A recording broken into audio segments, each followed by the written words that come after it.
My name is Jack, also Jamper. I'm 18 and I'm from Maryland in the United States. My ideology about Fortnite is you have to just play based on what's happening around you. You can try to think ahead as much as you can, which is good, and prepare, but you have to be ready. You have different teams landing on the map from different regions, so you've never played them before, you don't know their strategies, so it is harder to plan for it. You have to be ready for anything. I think I've always been a competitive person because I used to play soccer, like high-level soccer, a lot of my childhood. Like anything I do, I always have to win. Like, I can't end things on a loss. Even if it's just like playing like a game, like a ping pong game, like I can't end on a loss.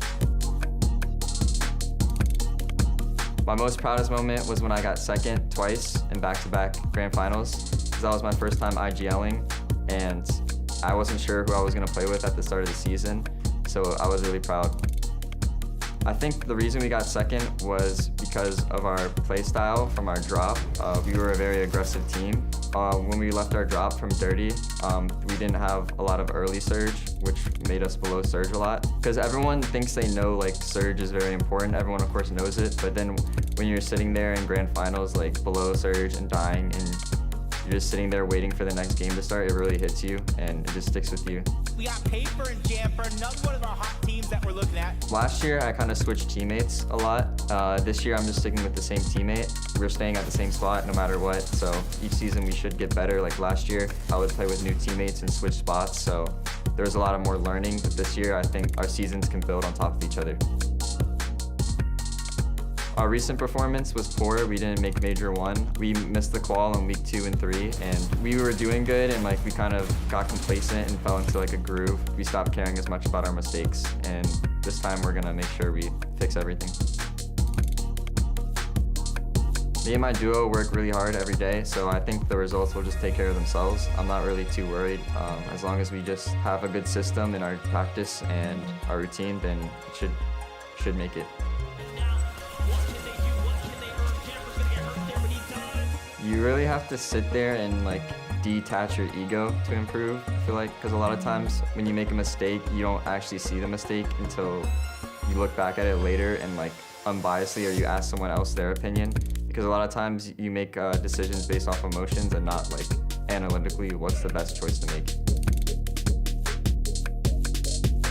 That's really how I got better, was just watching my own gameplay back, like recording myself play and watching it back and seeing my own flaws.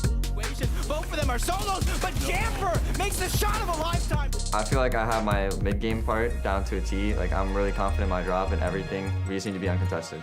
But if it is contested, then the other team won't do good. They will not do good contesting me at all, I promise you. Because me and Paper have practiced our drop. We are practiced it so much, we are ready for anyone who lands there. It could literally be anyone. We have practiced it so much. I'm so confident in my drop. I am so confident in my drop.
Watch out for me and don't underestimate me. We don't make mistakes, so you're gonna have to play perfect to beat us. I feel like I don't have much to prove. There's no question in the air here. I feel great going into Major 2, gonna get it done.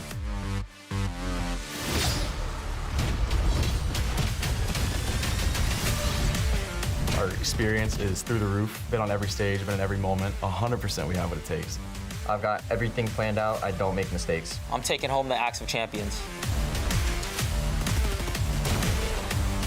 NA East, I'm about to show you what a real NA West player can do. Like, I feel like everyone knows I'm here. NA East or NA West, doesn't matter. I'm still on top.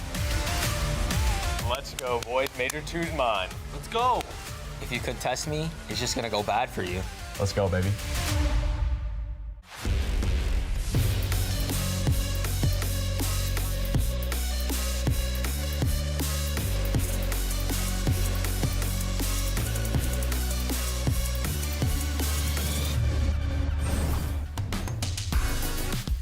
What's going on, Fortnite fam? Welcome back to the FNCS. Yesterday, we watched EU take the stage, but now we come back. No longer NA East and NA West, just NA. My gosh, there's so many things we have to talk about, from new duos forming to others splitting up to meta things, all the things we will talk about on today's broadcast. And I'm very happy you're joining us here today. If you missed out on the action yesterday, make sure you go back. Those EU games were wild. And now, hopefully, we'll see if NA East can step up to the plate and bring the same level of heat. Now, it's just not just me hanging out with you. We're going to have some very big minds in Fortnite breaking down all the action. So let me introduce Somebody's Gun and Vivid.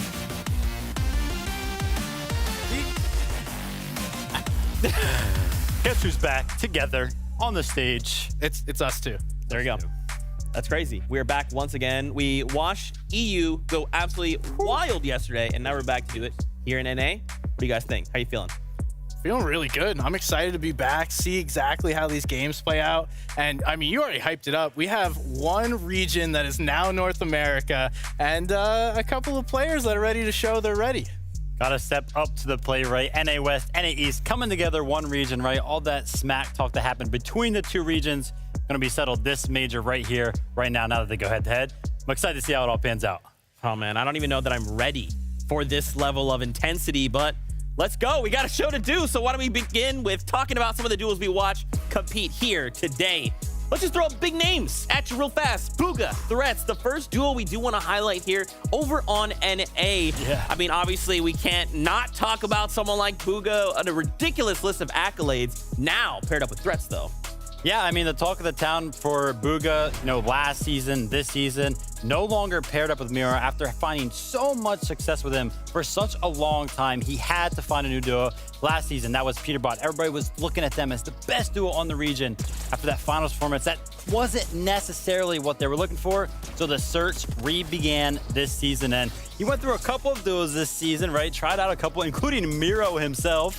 But ended up with Threats, and I'm excited to see what this duo can bring to this major. Yeah, just about everybody, and now settling on Threats, and I don't think you go wrong with Threats. Threats is a pure aimer, always ready to play perfectly, and we're gonna see him and Booga play a little more aggressively. You were telling me that they got a different play style, and maybe you got something about that later on, but these guys, they're gonna be ready to play and show up today.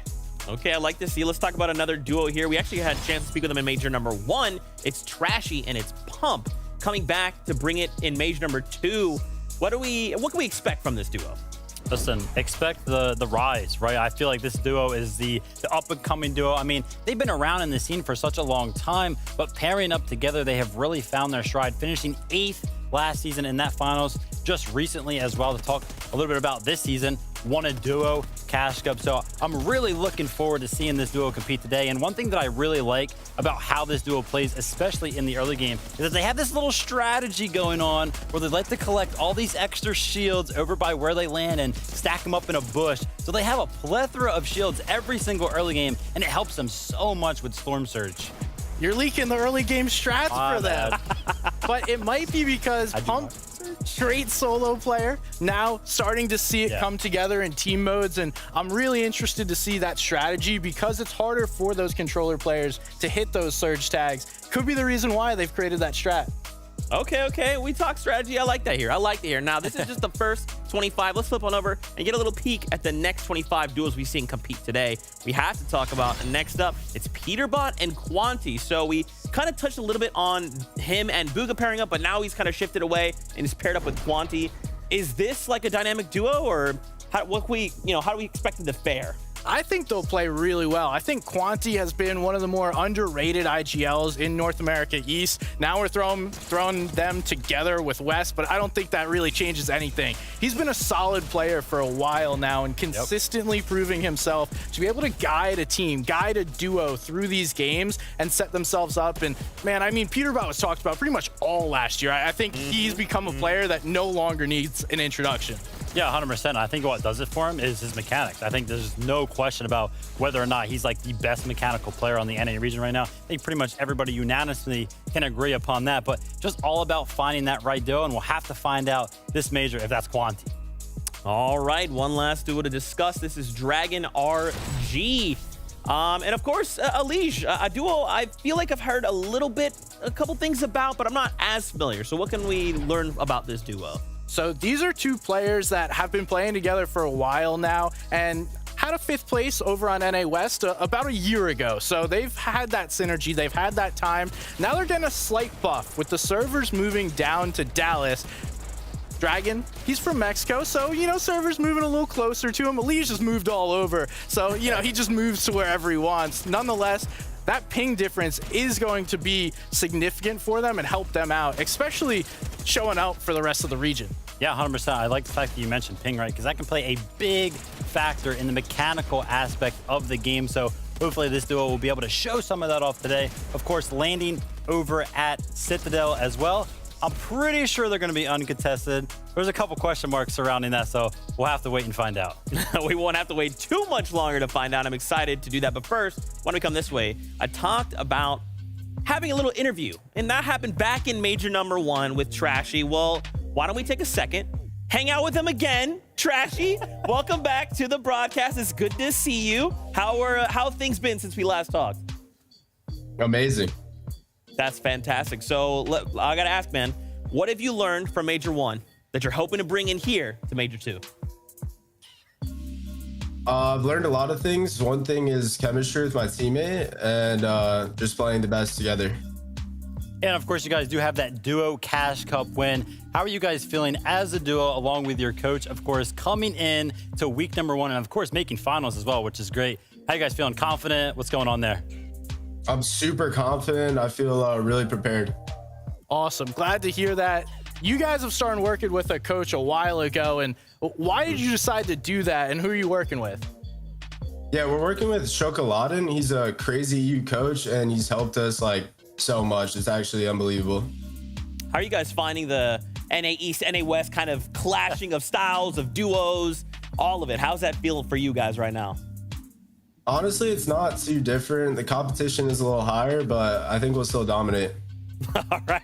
I love the confidence. Trashy, for those out there that maybe don't know who you are, where can we find you? Pretty much on all socials, it's TrashyFN_. Awesome. Well, hey, man, best of luck in today's games. We'll catch you later. Thank you so much to Trash for hanging out. Now, of course, we did touch on this a little bit yesterday, but there have been some zone changes in Fortnite, which we don't see too often.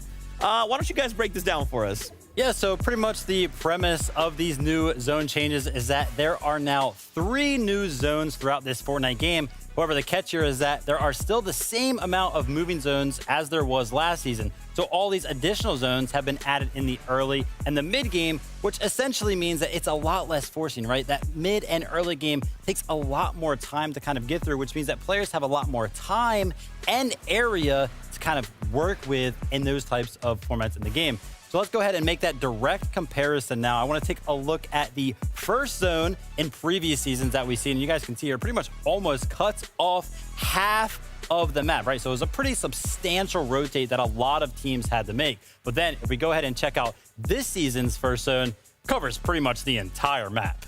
And that has really affected how these early games have played out. You're not being forced to move early, so you can hang out a little earlier or a little longer at your location wherever you're dropping. But at the same time, there's now combat caches, those rift islands that are to play for in the mid game that are forcing these rotates and making these players move faster. Yeah, a lot more time to, you know, farm those resources, farm all that loot and everything like that. But of course, these zone changes are not only happening in the early and the mid game, also changed up these moving zones. Let's go ahead and compare moving zone. Let's first take a look at this season specifically. As you can see here, that first moving zone is going to be that smaller one on the right side, right? It's pretty much hugging that zone, so you don't really have to go really any distance. But then if we take a look at last season's movie zone, this one put itself off actually into the storm, right? So it was very, very hard to traverse that. End games were a lot more brutal because of that. But now, this season, right? Look how close they are. You can pretty much use one kinetic blade charge and you're already in that next zone. Or just a couple of boxes will get you in there. Yeah. If you're right on edge, it's not too difficult to make those rotates. So we're going to see these teams come into these end games stacked because of the slower zones, taking it a little easier as we go into this end game. So everyone's going to have a little more mats, a little more heals, and it's going to come down to how exactly they play this. And how has this kind of impacted the meta? Like, what have we seen develop recently? Well, SPG kind of hit the mark, right? These zones are less punishing, so every single team just has more resources. And as a result of that, you know, these zones are a lot less forcing, so teams aren't necessarily taking as many fights. They don't need to find those refreshes. And as a result of that, like I just mentioned, not as many fights are happening. And basically what that allows every single duo in the lobby to have is a plethora of heals, right? Because they're not using them in fights. They already have the materials that they need for every single moving zone going into the end game. So we just have teams that are stacked out of their minds. And, you know, when that final zone closes, they're all just like, hey, I have all these heals, might as well use them. So that's why we're seeing so many heal offs. And of course, as well, that kinetic blade making these rotations a lot easy too. Yeah, so you're saving those mats, you're saving those heals. There's not as much fighting going on. So these players, they know this, right? They all went back and watched EU. They know how these games are going to play out, and they're going to be ready. It's going to be a matter of who's able to figure out how to optimize these heals and make sure they're getting the best placement possible. 100%. Okay, I love it. So pretty simple, right? More people means more mats and bigger loot pinatas when they're eliminated. That's it. That's the takeaway, right? Yeah, pretty much. I mean, everyone's going to be super stacked because they're not spending as much in that mid or early late game. Is that, can I call that a thing? First moving zone, right? Yeah. Yeah. Okay, I like it. So do you guys think we're going to see more of kind of what we saw in EU, right? Games kind of going to the heal off, and then maybe some people going crazy doing some pop-off plays, but others will say, okay, look, you do your thing over there. I'm going to heal off over here with my pizza. Yeah, 100%. Doesn't matter the region. Every single duo is feeling comfortable going into the late game with the resources, with the loot that they have, because like we mentioned, zones are a lot less punishing this season, so they're all just stacked and ready to go for those heal-offs. The cool thing is, too, though, we saw from Juice Fishy yesterday, there's a chance for these awesome pop-off moments where you're using all those heals and just popping off. Yeah, I love to hear. Well, hey, these are just two of the great minds we have here hanging out with us today. Why don't we introduce your casters and get their thoughts? It is Jacob PR, 112K. Good to be here. Happy to be here, man. The return of the West boys here on NA. You guys know I'm from that western region on the west side of the U.S., so I'm happy to see some of these guys shine. I love to see it. Well, guys, here we are. NA. Now just NA. How's it feel? How are you feeling? Levin, you feeling okay? I feel good. I'm happy, right? Some of the best West talent get a chance to shine. I was hoping I would have seen some of them here. Some of them have missed out, but it's only the first qualifier. I'm sure we'll see them throughout the season. Yeah, it's a great time to be a West fan, right? You get to show yourself on a bigger stage, a bigger platform. It's about just doing it right now, though. Yeah, I think this is going to be a wake-up call, though, for the West guys. I'm a huge fan of them, and honestly, I want to see them succeed, so I'm laying it on them real. This is going to be a wake-up call. You're going to face something against these East competitors that you have not played against in quite a while, unless you're playing those cash cups on those cross regions, so you guys better be ready for the fight of your lives. Yeah, and of course, for anybody wondering, there are 18 NA West players playing today, and then 82 NA East players playing today. Of course, they're all NA Central now, but previously those were their respective regions. And a ton to play for. Not only is it just first place, obviously everyone wants to win, but it's those series points. Where you finish in the standings is really important for getting to grand finals. I love the breakdown, guys. And of course, I know what everyone at home is loving too. It's games. They want what we want, and it is that time, so let's do this. What do games look like on NA now combined? Are we going to see heal-offs, pop-up plays? Yes. It is all going down right here, right now. So, brace for chaos. This is game one.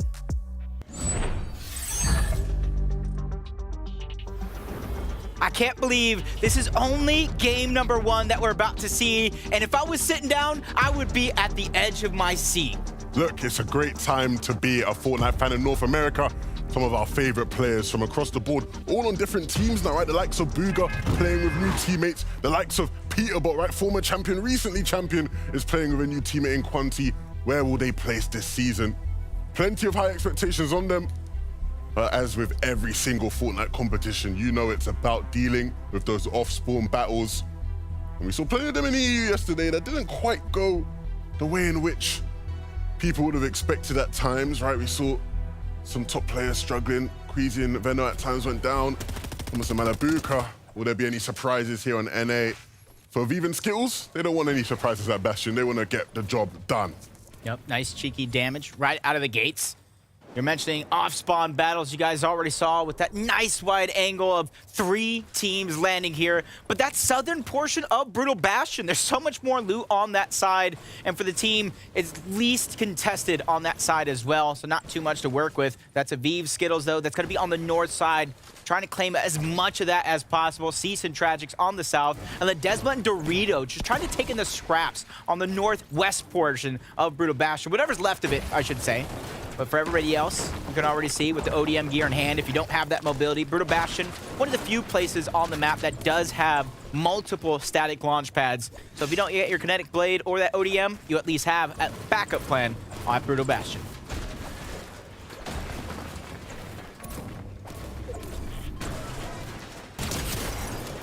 Oh. Dude, I was excited to see Quanti, Peterbot not straying away from Slappy Shores, and already right out of the gates with a full-on team wipe to get their surge and to go ahead and claim the rest of South Slappy to themselves. Revive will come through here for Crisp. It's a nice way to start the game off and you win the fight. Let's see how he did that. Okay. Putting that pistol to work. Easy. Easy does, easy comes, easy goes. Paper and Shadow, one of our newest teams to this season. Paper and Jamper failing to qualify for the FNCS Major 1 Finals last season. Kind of splitting up, going their separate ways. And honestly, Shadow's a player, man. He's one of those guys that's every single season progressing. He's every single season adding to his name, making sure that people kind of know who he is on this region. I always bring back to one of the first moments I really saw him pop off in one of those Elite Cups, 1v2 against Quan Jock to take the game in a top position overall. Paper and him kind of waiting for the 3-2-1, but miss every opportunity there. But they're going to keep it going. They find him separated, 2v1. This is the opportunity to strike.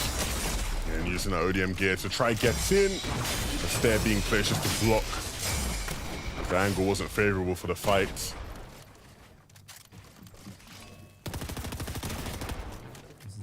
Death and Tahi just maneuvering around. They were separated moments ago, but instantly get in the same box as soon as the fight does begin. A team that, honestly, high hopes for them. At the top of everybody's must-perform list, I should say, at least towards Shattered Slabs, going against so many different players on this side of the map season after season since it became a POI to fight for. And now with the added vaults, we're going to see more teams begin to try to third-party in, which makes this fight so important. Paper drops down. He go ahead, gets the knock onto Tahi, leaving Death by himself. 1v2 situation. Piece control is not his. He's going to fail at that first attempt to go through. Get the second one, and he gets a nice shot on the Shadow, bringing it down to a 1v1. Him versus Paper. And Tahi is already down, so Death has all the heals from that one. Yeah, Tahi just has to keep the distance a bit. Paper will be eager to get that shot through as quickly as possible.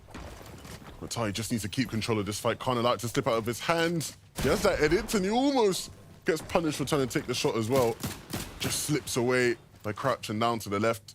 Some nice movement there, but you see, with no materials, it's just a matter of just mantling around all these builds to get through everything before a quick ascent up the hill, in which he will farm a tree to get some materials. The Paper is ready and waiting. He knows exactly where he is as well. He sees him, he spots him out. Down the ramp. Paper's doing a good job of fighting back from the low ground as well. Something I mentioned early on with the vault being over here towards Shattered Slabs. A lot of teams begin to try to rotate in, whether to get the key themselves or just to kind of get the scavenge loot that might be left behind. So the longer this one takes, the harder it's going to be for these two solos, not only to survive, but get their teammates back into the mix. And Paper's even using his game-tying augment right out of the gates because he knows how important the shield and HP actually is. And I respect it. I will say, though, it's very rare to get that augment, and we see teams now, with the nature of the heal-off meta, being very, very eager to save that augment till the very end of the game. Paper, though, being forced to use it now, if he has any chance of actually having a game worth salvaging. This is where it's going to get dangerous. We're going to have to try to think about what's next to come. As the Quinted and Sineto end up with another bite here towards the low ground. That's TK on the other side. You can see him already trying to take the high ground, but TK not really building a stable structure for himself. Can easily take some shots and everything will come crumbling down. Ritual, low ground. These guys are separated. All it really takes is 1 second of separation between a duo for them to really go down. You can see DeQuinted a little bit more on that low ground. There goes the one structure holding him up. Down he goes as Sinento is just trying to think outside of the box. Nobody really progressing here in this fight, though. Yeah, you saw they're just trying to find the opening, right? Just to, you know, to get some damage. Gateway in to engage in a fight. That's not quite happening. Batman Booga. It's my boys. These are boys? This is my boys over here, Batman Booga and Bacon. Formerly from the NA West region before we did combine the two. And this is what I wanted to see. If you're going to go ahead and waste all that time in the early fight just like this, you can see how that first elimination did get picked up. Paper just going for it right out of the gates. They were separated for so long, and he really took advantage of that one, but he lost his teammate along the way. That was Shadows who went down, and Paper goes back to back. Those third parties were forcing these players to interact. You see how intense he is in that fight. Laser focus, locked in there, but it pays off, and Paper takes the win, and he'll have a chance now to reboot. But it does have to be very wary because there are quite a few players in this general area of the map. So I feel like everybody in chat just lit up right now. Seeing Booga and Threats make their first appearance here in FNCS Major 2. This is going to be the finals. Where you place at the end of this one determines how many series points you get after these 3 weeks. Depending on if you're in that top 40 or not, you get that direct ticket to the finals, or you're going to have to go through Surge Week. For Booga and Threats, they've been performing pretty consistently since forming as a team. And Threats coming off of a big win in the last third-party event. And he fought tooth and nail for that one. yeah, I'm a big fan of that duo's potential. Of course, I don't think it has to really be explained, but everybody is very high on Booga as a player. One of the best to ever do it. In my opinion, the best to do it on this region.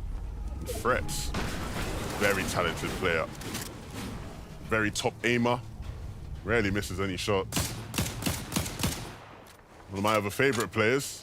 Batman Booga's your guy. This is my guy. These are my guys. The Yomzo and Rise. The duo who had everybody really excited about their chances of winning things last season. And coming into this one, I think there's been a bit of a downer for them, where when they were playing on NA East, they had a really nice ping. Everything was great. Yomzo, his style of play, being an aggressive fighter, was so effective. This time round, though, playing on Central, he doesn't quite have that ping advantage anymore. Has to change his style up a bit. Jack and Kwa here over at Mega in the midst of a fight. It's going to be Blue and Ice who they're fending off against. Even got DeQuinted. I wouldn't say deep in Mega City by any means, but in the heart of it for sure. Gonna have an opportunity to try and go for that reboot. If I do believe that was Quan Jock, end up rotating on out. So you got G-Monster here with a huge monument in the sky. Him and Dom just trying to look for Storm Surge tags anywhere they can get it. Currently positioned at the top of Anvil Square. And as it stands, a lot of the teams towards the south, towards the east portion of the map are going to have to traverse through Anvil Square. So it's a great chance to set up for Surge tags of your own. Thatch and Pamsu moving their way on through as well. Coming up and through this frenzy fields area. They had some really nice mats as well, Thatch there. Just has to farm up some brick. There's a lot of players struggling to get their brick up as well after the latest update, sorry. But there will be some rocks he can farm as they make their way on in here. Here's a name I feel like I haven't seen in quite a while. Not so much Macwood, but Commandment on the side. A huge victory in Chapter 3, Season 3, coming back from behind to actually beat out Booga and Miro in that last one. So a huge boast of confidence going into that FNCS Invitational. Didn't necessarily perform to the standard in which they hoped, but I do like how he's just not really giving up, switching up teammates right here during a meta shift, and now he's going to have to dig deep, but onboard clicks, trying to go for some surge tags of his own. Takes about 100 damage, shields ripped right off. But trying to see what everybody's doing to get their Storm Surge. How are these getting their resource? I'm going to throw it over to the best Taco to go ahead and let us know how all these players are handling this new meta. Jacob, Booga is the man of the hour in terms of collecting resources. He actually invested some time to rotate over from this hill and Steamy Springs in order to collect a lot of resources. The only concern I have here, though, is that he spent about a minute in the storm taking all those early ticks, which could come back to bite him later on. So maybe keep an eye out for that storm sickness and see how he fares in the late game. Yeah, depending on how much damage he actually took in total, he we'll probably have to leave the heal off responsibilities to Threats come endgame. I don't think he took too much, so it may not be that big of an issue come time. Bacon, though, struggling here a bit. Batman Booga's been taken down. He's going to have to pop a slurp. Stay in this one. Liam is picking up that Mythic Havoc with that one-shot potential. Increase through the roof. Bacon really has to be careful here. And I honestly like the idea to just disengage overall. Just get out, try to get Batman Booga back into the mix. This is game number 1. You don't want to go down early. You don't want to leave it on the last 5 chances to really come out on top. So for Bacon, depending on if you got that reboot card or not, you can see why he's staying for so long. You see Jitter was downed. And that's exactly why Bacon and Batman Booga try to press the temple. Unfortunately enough, press just a little bit too much by himself, goes down, and gives Liam a chance to actually fight back. Yeah, Liam's back was against the wall there, and he just said, nah, look, I'm taking this fight. And it paid off. Rise in the Yomzo. Here in zone, and Rise spots an opportunity to just stop that team on the other side of the bridge from making their way across.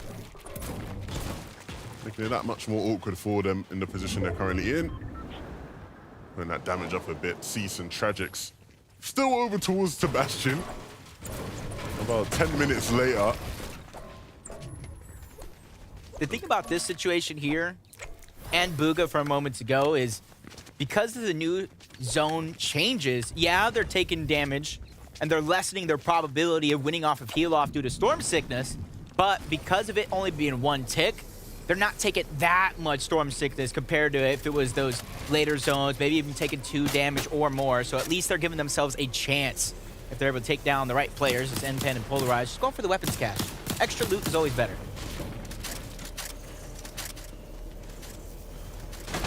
Going to be uncontested going for that one as well. But you can see the common trend from this early game, and hopefully these players are going to learn as the day does go on, is that storm damage that they're taking. And you got to notice, though, both Polaroids and NPen are both sitting by. Instead of just going a few steps forward, maybe Polarize can box himself out of zone. That way he doesn't have to take the damage, but they're going to at least get something for their efforts. You see 2 different stacks of legendary Slurp Juice. A huge tool for a lot of these players' survival through the game, but it's also a huge tool in that heal off, as Poyo just takes so much damage. Another one of our NA West players playing with keyboard here. Great chance to put some respect on your name here in the first weekly finals. Of course. Right, if you're Poyo, obviously Poyo was playing with Booga before FNCS started this season. Unfortunately, didn't get the chance to play out the remainder of the season with him. And so if you're Poyo, you want to prove to people, hey, look, it didn't work out with me and Booga, but I am still someone that every top player should be wanting to play with. And there's no better chance than to show that here on this stage, here in Qualifier 1 as well, and everybody's watching. You can see Defiable and Kinzo finished as the highest ranked duo from the former NA West region during round 2. So at least goes to show that they're trying to progress. They're trying to adapt.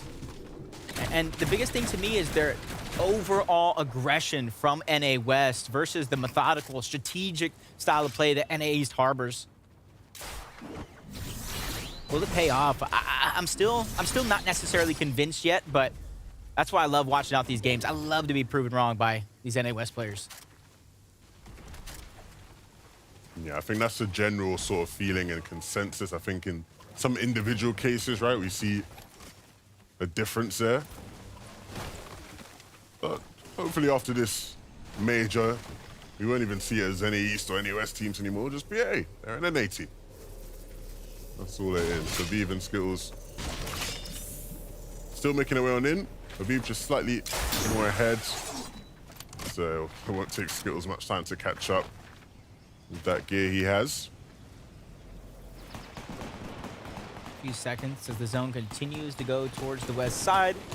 A little bit of a north pull, but for Rokane and Vert, 58 below, on what could be the congested side of the zone, they're going to have opportunities to try to go for some damage. But first for them, got to go ahead and take some height, getting some elevation. That way you can survey the field. Vert having a little bit of trouble, but at least Rokane's there, beat him to the punch, start to put down shots. So as soon as Vert gets a little bit of this elevation himself, you're going to see him begin to try to, in theory, put down the shots needed to go above the Storm Surge threshold. But Cooper and Emerald Road King, and you can see now, Emerald Road King, where the other half of Bugha's duo ended up team-wise, 836 above the damage threshold for them. If they didn't take any storm damage up until this point, they're going to be in a great spot. 2 legendary slurp juices, 6 splashes, and that's just on Cooper alone.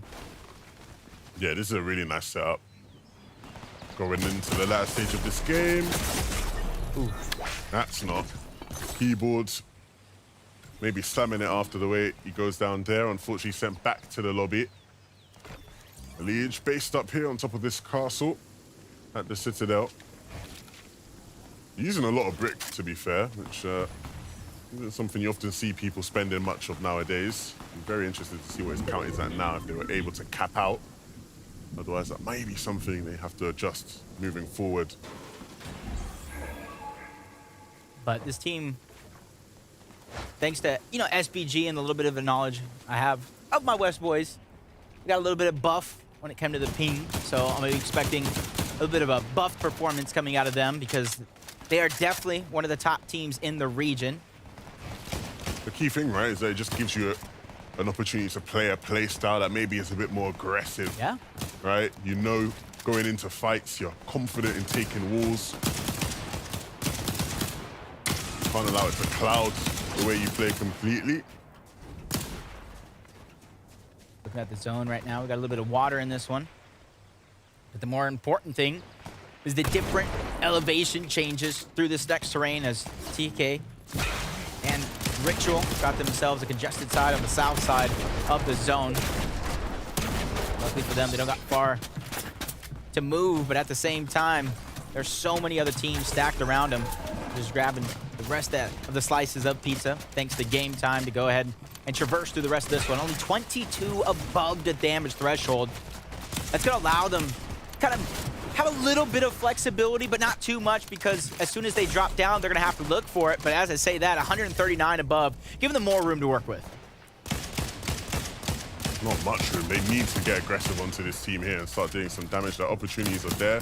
They can hear them fighting if they pick their window carefully.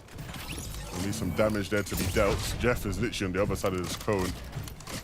You can see TK, Ritual just scouting it out, figuring out what is exactly going on. And I think now that they've gotten a sniff of it, they know, look, Jeff is right here.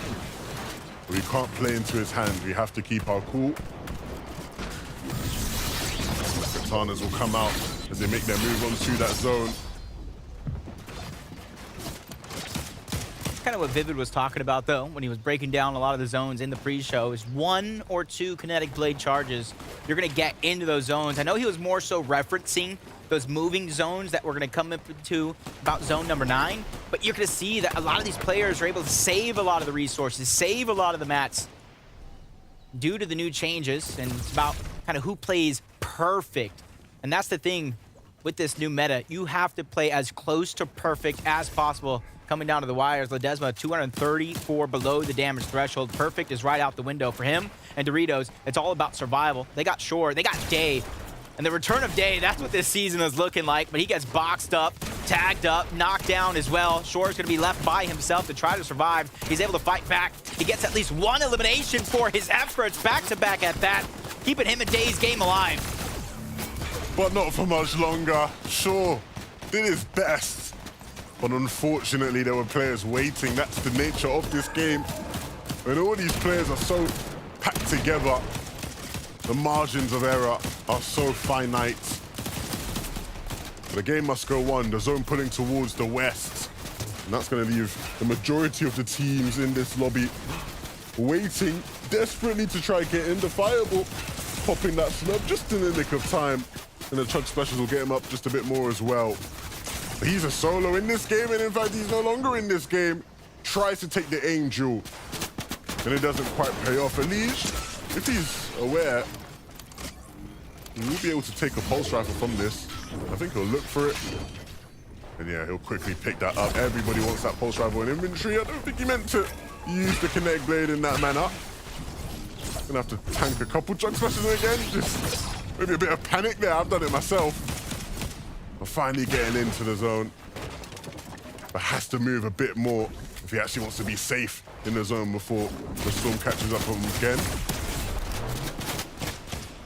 Thinking of Elige right now, he's tranquilo, needs a little bit more paciencia. He needs to be patient in these situations, and that's why you see him fumbling with that kinetic blade. And another thing, with this ping differential, your timings change up so much from editing to even using something like a kinetic blade. But if anybody can really make magic happen, it is going to be someone like Elige. So many fans, so many supporters out there giving him so much energy, trying to root him on. But Nounsy and ZZ over on the other side, they got high ground for now, but this is where the zones are going to begin to move. And you can see a lot of those teams on the south side, they don't got much moving to do. But for Nounsy, he has to go ahead and fly across all that madness that is the low ground. Yeah, Snake and Mega, they are down below. They're buried beneath so many teams right now. And Rise and Yomzo might punish them for this. You saw them knocking at that door. But they are just going to create a bit of space, move out of the way. Rise patiently waiting for Clicks to peek out. Fortunately, Clicks ramped over and so will not take any damage there. But you see, these guys are just looking back at all those teams that aren't quite in the zone. Jack and Quart. Here, just playing around that shield bubble and going to look to use their blades to move all the way around that left side. Up and around all those different teams into safety on the front side of the zone. I was talking about chats getting loud for Booga. I can just imagine the chat just erupting for Clicks, but everything comes crashing down. Luckily for the kinetic blades, Nounsy and ZZ are going to be able to survive, live to fight another day as they continue to try to maintain some sense of that high ground, quickly using their kinetic blades to try to take it back. Nobody really contesting them for now, but a lot of materials being expended to make that a possibility. Just like here, Yamto on the defensive end, trying to stabilize him in Rise's position. That way they can use their shields, use their heals to get back up to shape. The fight for the high ground begins. Threats takes a huge tag. Booga is trying to do everything he can to fight for it, but with that amount of damage on the Threats, he has no choice but to disengage. Yeah, that was really tough for them. They took a large chunk, but fortunate to both be alive still in this one. And I'm sure they may look to take it again yet. Yomzo and Rise down on low ground, but struggling in the backside. They have to move out of the way. Great fight right now from Jock. Great shots. Him and Quad playing great into the same box. Sometimes it's hard with only one cover, two players, both of them trying to edit. They've been playing together for so long. Chemistry is just out of this world. But a team that is playing like they've been together for so long. Clicks and Dukes outlasting everybody. I said Dukes, but it's actually Sentin Soup Come Home. Excuse me there. And they're doing so well together. IGL. And that's going to allow Clicks to focus more on being a fragger. Yeah, they've been playing a lot better of late. And maybe we're starting to see the results manifest out of it. Clicks connecting onto Yomzo there. And I believe that was Rise as well. No, it was Mega that falls as well. Big shots, big damage being dealt by Clicks, and it allows him and Soup to just keep moving forward as the tarps come through. Everything now, look at Peterbot here with Quanti. They're still up in this one, and they take down Acorn. That's the reigning champ that they're picking up. And again, just gonna look to come top round, claim this layer. Rise is the one on it. They have to push him off, force him down. And unfortunately, he doesn't have any mats. So that's gonna be his end, you'd love to think. But he's still managing to stay alive here. Ariel is playing a huge role in him not getting stuck on that low ground. Quickly use the kinetic blade charges as soon as they come up. Bacon, we saw him last as a solo, found a way to get Batman Booga back into the game and get 8 eliminations as a duo. Mythic Habit pump in hand, turns, tries to take out one, but he falls, leaving it all up to Batman Booga. He says, I got the reboot on you, don't let me down. Staying alive and just barely one tick away from going down in the storm, and needs to be careful dancing, turning around. He lost the piece, but he still stays alive. Has the right hand peek, but gets taken out from behind. It's ZZ that picks up clicks as well. Moving back into the safe zone, has to quickly run in, scurry in and build above. And just makes their way in. Peterbot and Quanti. Quanti, I believe, has started to heal off, and so Peterbot's job right now is to make sure these two have no chance of paying for a heal off, and it looks like Peterbot's doing just that. Picks up one, looking now to try and close it out, and couldn't do it against Nounsy. Nounsy wins the fight, gets the trade, but Nounsy doesn't really have heal off, but the Quanti's run out as well. It's just about who hits the shot. Who's it gonna be? Quanti 1 HP and barely survives, hits the last shot. And it's Peterbot and Quanti that pick up the first game here in NA. Wow, magnificent sides right before our very eyes. And it's only game number 1. Great job to Peterbot, though. He stopped that heal off from even being a possibility. It had me shaky there at the last moment when he went down and that siphon went over. But great job all the way for Quanti for timing those heals perfectly. Yeah, look, timing it perfectly. He left it a bit late, right? You saw, started going for heal off a bit too early, maybe. And so had to make up for it by just running back in and winning the fight. Didn't lose his cool. And it came down literally one more tick. If he didn't hit the shot at that timing that he did, it literally would have been over. It would have been wraps. You see here, right, once Peterbot got picked up, took 3 seconds here. Wow, 5 HP and hits the shot right on time.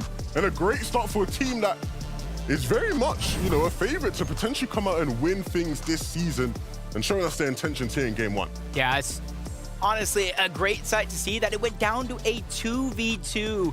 No more minute heal-offs here on NA. Great job for Peterbot and Quanti to stop that one short and hopefully take first place on the leaderboards. We're going to throw it over to Zeke and our great friends to break it all down. That's what I'm talking about, baby. That's the Fortnite of old. Yesterday, I asked the question, was the solve to the heal-off aggression? Turns out they said yes. Yes, it is, Zeke. Yes.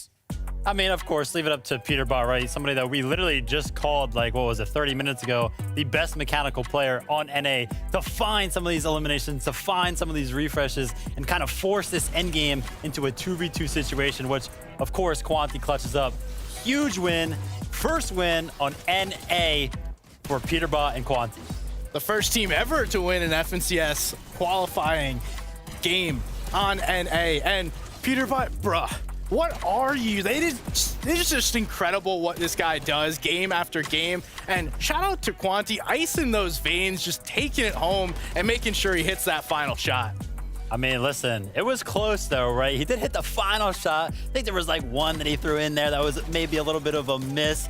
Some red eye shots going a little astray, but that window right there, 1 second window, 5 HP, still found it. And we'll find them at the top of the leaderboard, 81 points, Zeke. I mean, it's looking pretty good, right? No one freak out. This is just the first game on the day. And as a reminder, we are playing here for series points, right? After 3 weeks, we'll take the top 40 from the series point leaderboard, and they will go straight to finals. So a lot of these duos really looking to try and place top 10 would be huge after this first week. But as we start to look down the list, guys, I just gotta say, seeing, you know, and we're gonna harp on this a lot because remember, NA just happened. This merge just happened. Seeing NA West players that I'm so used to seeing and then seeing NA East names on one leaderboard, it feels awesome. Hey, it's good. A duo that we've seen a lot, though, throughout history's past, right? Yamzo and Rise duoing up now. They were looking good that game. They were. I was pretty much guaranteed by an Yamzo Rise fan account. They're gonna finish top 3. So I mean, they've pretty much done it every single time they've played together, and just the consistency we see from these guys, understand exactly how to play these games. And Rise did a little more. We were all watching this, oh like he should have gone down a couple places earlier. He was absolutely moving here, making sure that he kind of utilized every single thing that he had. Aerialist, the kinetic blade recharges as soon as they came up, make sure he went up in the sky, making himself a very hard target to hit, and picking up just a couple more placement points. We'll find them in the top 10 leaderboard simply because of that solo clutch. So dope. How are you guys feeling coming in? So obviously we had 6 games from EU yesterday, coming in now to NA.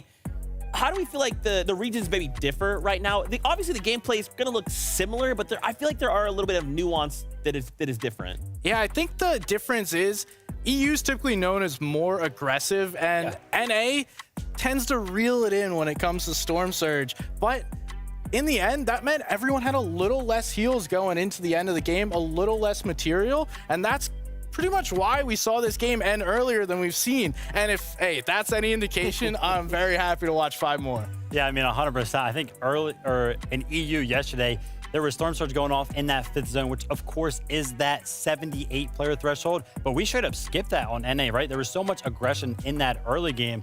So they didn't even get to see that threshold actually kick off this game. And for me, when we do take a moment to highlight Storm Surge, it felt like there were so many duos that they were just out in the storm, right? How many duos did we just cut to? And they're just taking ticks and ticks and ticks. Remember, storm sickness is a thing. What is that all about? Well, I mean, Storm Surge, of course, it's a running count, right? You have to take 600 damage before that starts to kick in. But let's talk about, Storm Surge and Storm Surge strategy, right? New season, all these new zones. But one thing that stays the same is, of course, Storm Surge strategies. Let's take a look at Batman Booga's kind of position here, right? The reason why he is positioning himself here is because, look at this. All these teams on this congestion side, he knows they're all going to be coming in this way, and he is preemptively already in that position, waiting for them to make sure that he can kind of get those tags as all of those duos are kind of rotating towards him. And they're all the way up on that mountain. So we can see right here, this is a perfect view of what they see. They see pretty much the entire lobby right now. Yep. And while everyone's rotating in from the edge of zone, they're just getting picked. Batman, Booga, and Bacon are like, these are free, easy tags. Give me all these. And they don't have to worry about Storm Surge after this one. Yeah, 100%. They went to this position. They were about 100 above. Afterwards, after they get all of those tags in, it's at around 500 above. So very smart position to kind of poise up there in 3rd place because of that. So absolutely insane. I'm telling you, man, aggression, aggression, aggression. That's what we like to see, NA. Let's get more of that. And I think we have 5 more games. Again, we just can't let this go to a heal off. Let's just go in. Jump in someone's box. Let's get this done. Listen, I was watching through those movies and I was like, wait, no heal off, no heal off, no heal off. And me and SPG are calling it a storm play rather than a heal off for Quanti. We used to see those all the time. Someone would dive into zone, pop a med kit. That way they could get a little more placement and then go into zone. Yep. There you go. Simple, clean. That's what we like to see. Now, it is that time. We're ready to jump back into all the action. Remember, 5 more games ahead of us here in NA. So find your seats on the bus. It's game time.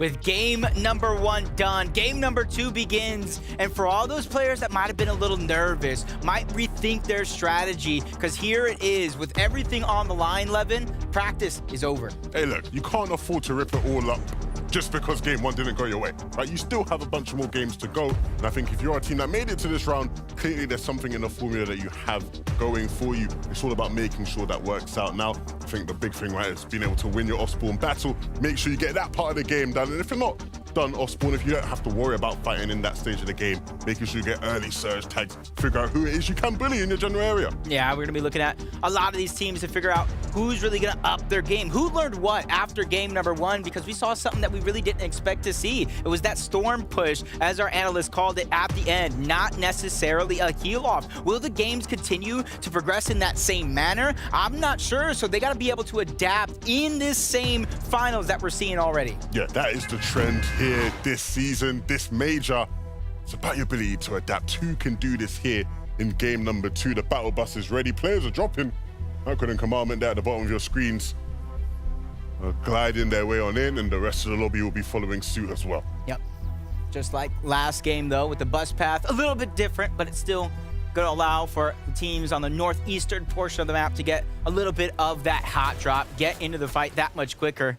There's a jump on board Aviv yet again. This time around, though, he doesn't have that same opportunity to pop the shots. He sees one lone player at the top of the mountain, but knowing I cannot continue to waste my time. This is the early game. Looting up, matting up, getting resources is going to be so important. See it here, off spawn. The winners of game 1 may be running into some trouble if they're not careful. Lawrence, hide and seek, gonna look to try and win their battle here on the south side of Slappy, sorry. Quanti will get some time to loot up though. Just had to glide around the building for a second just to figure out where it is exactly they could land to loot. Last time we saw this one kind of end up with Crisp taking down majority of those players, the 2 to be exact, doing most of the damage. As Yuz got a good trade, made it 1 for 1. You see Trash, she's getting 1 in the feed as well. So this early game proven to be very, very active for a lot of these teams. Even Quanti and Peterbot, a team we saw moments ago at Slappy Shores, finishing off that fight and claiming the rest of South Slappy to themselves. Winning out the fight at South Slappy. See how they did it, just charging in with their shotguns. Charging in. And on the other side, it didn't seem like Lawrence had a shotgun. I'm not sure if hide and seek did either, so unfortunate for them that they weren't able to maybe quite get the loot to match up with what Peterbot and Quanti had. Shadow and Paper. Paper clutched up big in that last game. Grab as many points as he could, but Shadows just has a sliver of both HP and shield, trying to rotate around, put himself in a better spot. Him and Paper are actually going to try and disengage altogether, but they go in 2 different directions, which could be disastrous if either Death or Tahi spots that one out. But back on over to Yuz and Chris in a battle that's already started, and a huge shot's going to be fired by Yuz. Gets the edit, misses the second one, and misses that opportunity. He goes down altogether. It's going to be left up to Crisp in a 1v1 situation against Curly, who has 3 HP. Crisp, slowly but surely, trying to back down. Doesn't want to give up this opportunity, grabbing the siphon, making sure he has as much HP and shield as possible for this inevitable fight that will continue. Yes, just take a limit, it would have been fine, but the med mists coming through is just going to mean that Curly might be able to tank 1 more shots. Crisp hears him heal him up at the very minimum. Yep, he'll know he is higher up in HP, but I don't think that'll phase him. He needs to just connect with the shots. Maybe some SMG spray will do him wonders as well. Because Curly has only the combat in his arsenal right off the spawn. He's going to have to work for this one, but Chris immediately dives in, takes down Curly, leaving himself more than enough time to get the revive onto Yuz. Yeah, exactly that. Hit 1 shot with the combat and then followed up with some SMG spray. Nice and easy. Tragics and Cease here over at the Brutal Bastion. Again, we're seeing players fighting at these POIs that hold the vaults. Last 2 teams here, and for Cease and Tragics, they got a couple of victory royales in round number 2 to get up to this point, so they're no strangers to being contested, to fighting over towards Brutal Bastion. Cease, though, lacking some HP, where Tragics is doing his darndest to be the tip of the spear, try to take over those pieces, but that's Dorito and Ledesma. Great job holding on, not backing down, especially on the defensive end, going up against these 2 players. They're trying to contest this capture point as long as possible, doesn't want to give over the free loot. But Tragics finally gets that piece control to go into his favor, but it's going to come at a sacrifice. He takes a good shot. But it's a nice bait and switch from both Cease and Tragics, playing a game of peekaboo. They were able to take down 1 onto Ledesma. And the thing is, they're going to know. They're going to know if Dorito tries to escape, because they're going to be able to capture the point again. Some storm fighting taking place between Batman Booga right now and Bacon.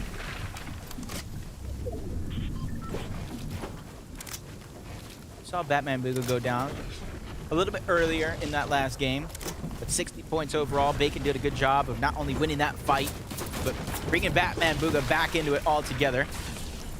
Consistency over the next 6 games is going to be key, and you can already see Batman Booga and Bacon led all teams in total damage dealt in game number 1, with just over 2,800 damage.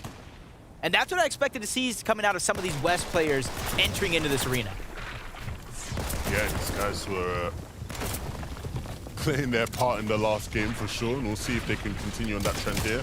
This is where it would start, I guess, right, by dealing some damage in this fight. Bit of a stalemate though, both teams low in resources.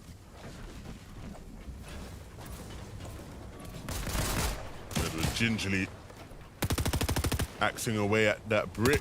Doesn't give him any builds though. So still not going to be working with much. Batman Booger from above just has 5 himself and is quickly running out of ammo. We need to connect with this shotgun, otherwise there isn't a spray weapon really to follow up with other than the AR and the 20 shots remaining in it.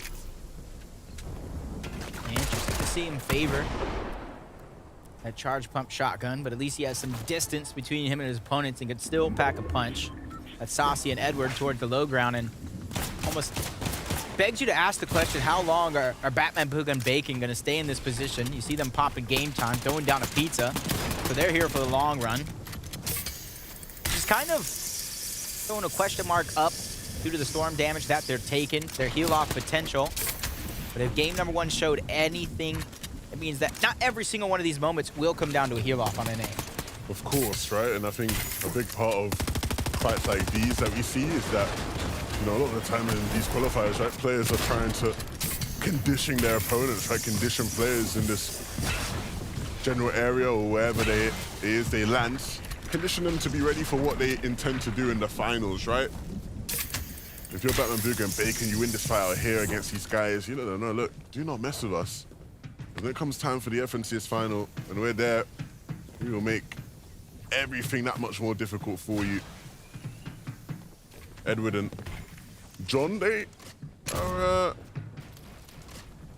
slowly but surely going to run out of things here. Of course, that med miss is going to keep them in it for a bit longer, but you've got to think a fight is going to happen at some point. Things are sort of bubbling over the edge. 8 shots to the Maven onto Bacon. You could see why they're not necessarily trying to go for the piece control. They have no medium ammo. He can't tag it up with a red eye or that Havoc suppressed assault rifle. Neither one of those really going to be useful in Bacon's inventory. So it almost makes me wonder, like, just with the zone pulling towards the east, you almost disengage, play a little bit of mind games. Maybe you could turn at the last possible moment. They're just going to choose to stay. Playing mind games is staying. That is playing mind games in this situation. Booga and Threats playing for Surge here. An attempt at a pinch, Threats attacking from one side, Booga from the other. And hopefully Threats was able to line up some shots as Booga played as the distraction. Wow. Finally they begin to fight, and it will be Batman Booga and Bacon that win out the battle. Take a look at that first elim from Batman Booga. Held that charge in hand.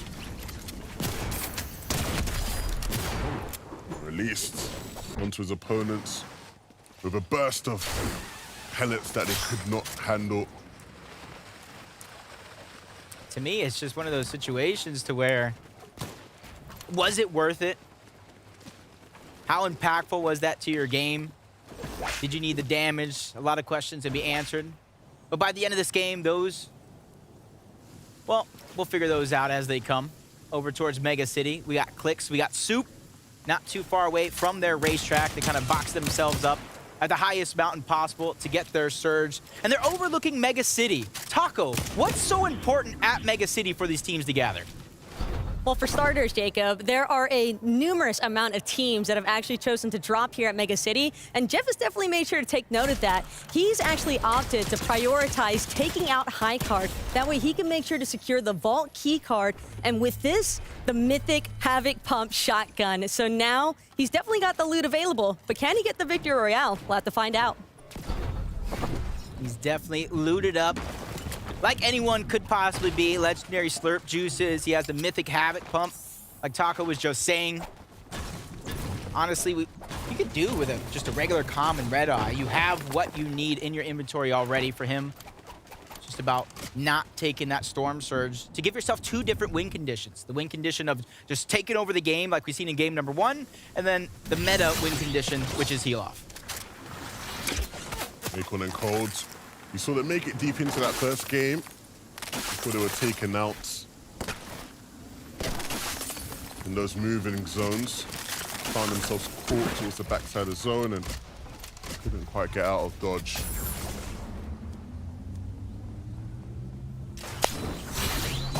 Reboot coming out over towards Anvil Square, and that's why you see D-Roller and Jackson sacrificing some HP and shield damage. That way they can head over in this direction. Instead of just going for the guy Reboot, they want the bonus points. They want 2 more eliminations building up into the sky. That's going to be Dom, who's just trying to get out any direction that he can, even if it's not towards his duo, D-Roller and Jackson, because they were taking damage from a third party. Didn't really get the attempt to take him down like they wanted. Yeah, we're seeing a lot of Storm fights, a lot of Storm plays. I feel like half this game you spent watching in the Storm. That's where these players are. And of course, you mentioned it, right? It's not as punishing, right? 1 tick, you feel like you can stay in here for a bit longer. Of course, we do know if you take too much Storm damage, you're going to be at the mercy of Storm sickness come time the end of the game. This, though, is something that I've been waiting to see. You get to see the Rift Island spawn in, and the Yomzo and Ryze are set up perfectly to go pick that up. You can see them ramping up. I believe if they have kinetic blades, they'll be able to get up. No kinetic blade, but ODM gear. And Ryze just building up towards it. Not without some challenges though. Players taking shots at them. They don't want to let them get it for free. And nothing's going to stop Ryze and the Yomzo from picking up these pulse rifles. And what they could do with them potentially could be very, very crazy for the rest of the lobby, right? If you allow these guys to get them deep into the game, we saw them popping off on low ground, but you know they can also play height. Pulse rifles, very effective at chopping out high ground, lasering the players as they drop down as well. I'm just hoping, because everything that you said was all facts, no printer at all. And the Rift Island, though, is in the center of the zone almost. So that's going to give them so much information. It's going to give us so much time at the top of the island, separation from everybody else. And the interesting thing to see for me is nobody's really boxed up underneath to try to go ahead and use those rifts. I think one of the big things is with the nature of where the Rift Island spawned is that depending on how the zones pull now for the rest of the game, you might actually be able to run back or katana back to the Rift Island come heal off time. And there is going to be plenty of spare loot up there, I'm sure, that you'll be able to use for heal offs. You're right. I just took a look at the zone.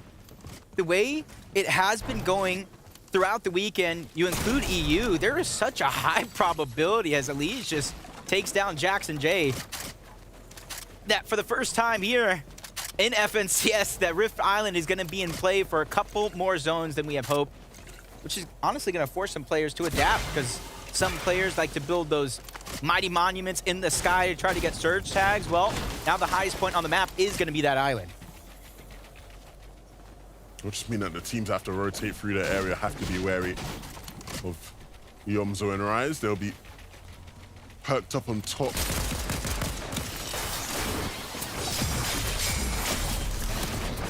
And some nice ODM gear limbs coming through from Bacon there. We saw a bunch of those yesterday in EU, and one of the first of many we'll see here on NA as well.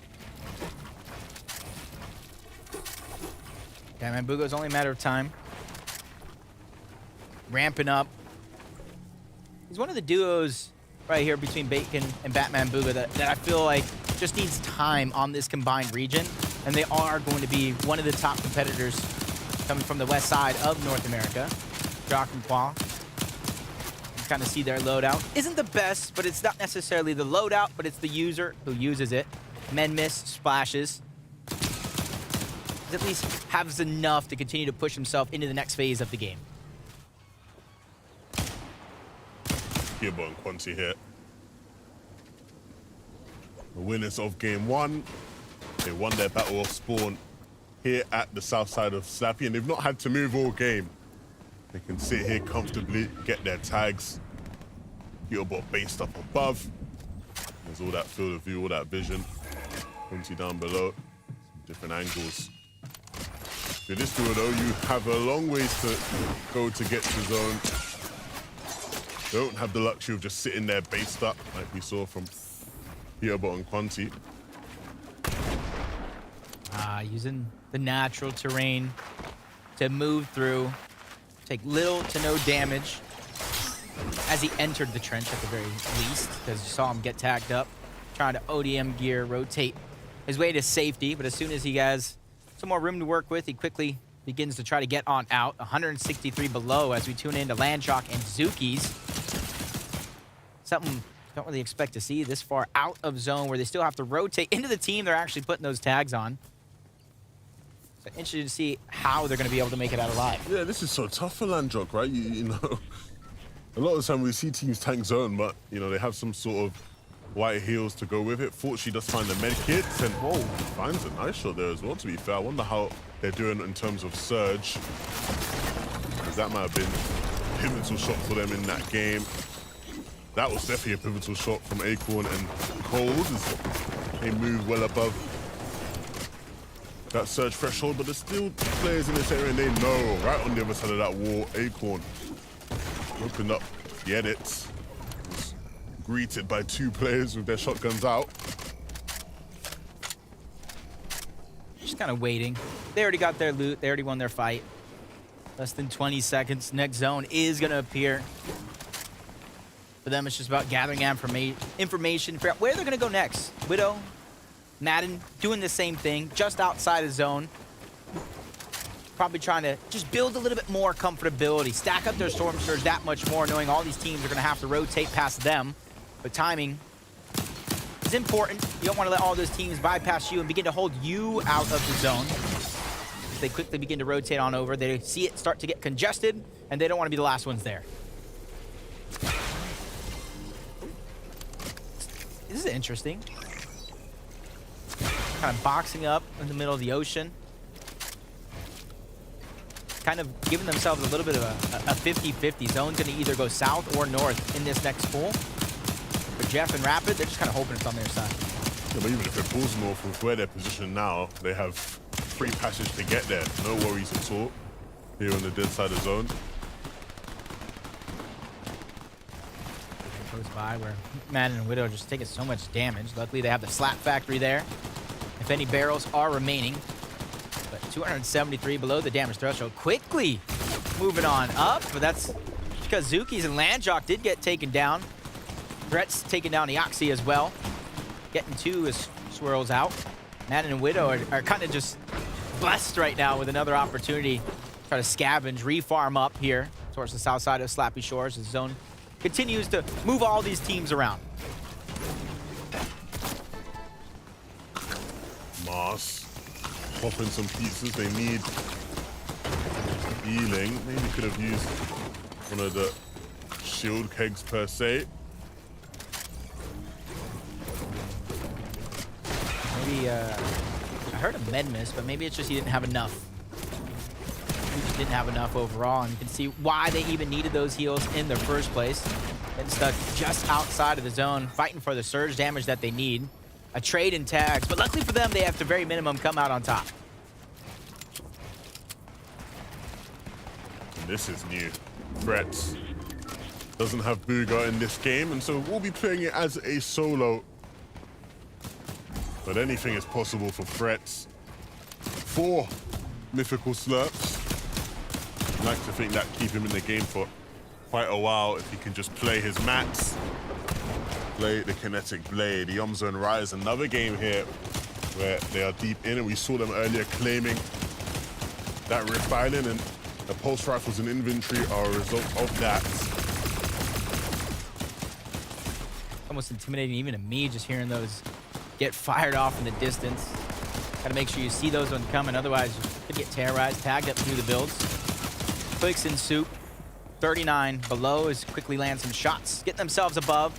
For Clicks, the only heals he actually has right now, outside of the shield fish, because that gets you shields, is going to be that pizza that he got from Game Time. Batch is going to get one. Everybody really trying to get active as the zone does congest everybody closer and closer together as Batman, Booga, and Baconata find another knock on a Pam. So you can see them biding their time, playing patient. They don't want to get greedy and kind of get surprised. So great job for them. Kind of pull that body back in, get all the loot that they can instead of kind of getting the elimination outside of zone and taking some damage to get the loot. Playing for the knock. Once they get the loot, they can start to plan out their next rotation. The good thing for them, right, is that they don't have to move too far. Once the players will have to start moving to where they are. Kind of see what their idea is. They're just peeking around, seeing if any of that loot is useful. Kind of look at their inventory just by judging off the shotgun and the medium ammo. They don't need much. They're just kind of looking for resources, heals. Fatch kind of shoved down to the low ground. Has ODM gear at least to rotate on out, but he lost Pamsu. He knows Batman, Booga, and Bacon are close by, so he's just biding his time, playing patient, so he doesn't get taken down. There's Jock and Wall. They're trying to move forward, but they get beamed out by Yamzo and Rise. And there goes the terrors of the pulse rifles that we were talking about. That is just not what you want to be walking into. It's like a laser beam. It's like literally like a piece of tape put up. You cannot pass through here. If you cross this line, you will be sent to the lobby. Wow, with now 22 HP, no builds. The only hope is a massive shot, and even a massive shot probably won't be enough. Normally being South Slappy, I think the opportunity for the slap barrel is going to be there, but spent so long in this position. They all got to be scavenged and gone. And 2 empty med miss kind of added on top of it. Not looking good, but for Bump and Trashy, a little bit of a different story. 767 above the damage threshold. A couple heals to work with, but our game #1 winners with the highest position on the map, poised to possibly take the next game if they play their cards right. Look, this is one of the easiest games they'll play all season long. They've not had to move all game. They landed at South Slappy Shores, and here we are, 20 minutes in at Slappy Shores. Their POI, their home turf, their home zone, and a chance to do back-to-back. They won the first game ever in this new North America region, and they're going to look to try continue that 100% success rate. Clicks and Soup down below on Surge, so they desperately need to find something. They can sort of sit here and out-heal for the meantime. 3 slices being shared, and kind of shows that they're down on their luck, down on their heals as well, which is honestly surprising. They have 6 eliminations up until this point, with the NA region all over being active. Clicks and Soup even down when it comes to the Storm Surge. Almost makes you wonder what is really going on. Everybody really trying to play for placement the best that they can, playing a little bit too safe. But Soup at the right moment, able to get a knock onto one, but Click's taking so much damage from an angle, has to separate between him and Soup before trying to try this one again. Tries to reunite, gets box to box as threats. Last time we seen him, 4 different legendary slurp juices, but down to 1 and 2 minis. But luckily for him, he still has that mythic Havoc pump and can take somebody out in 1 shot. Rex is surviving. And in the meantime, he's gonna have to survive here in that wood. That's practically all he has left. Acorn, in a very similar situation, but working with a lot less in the tank. Just 7 builds remaining, down here on low.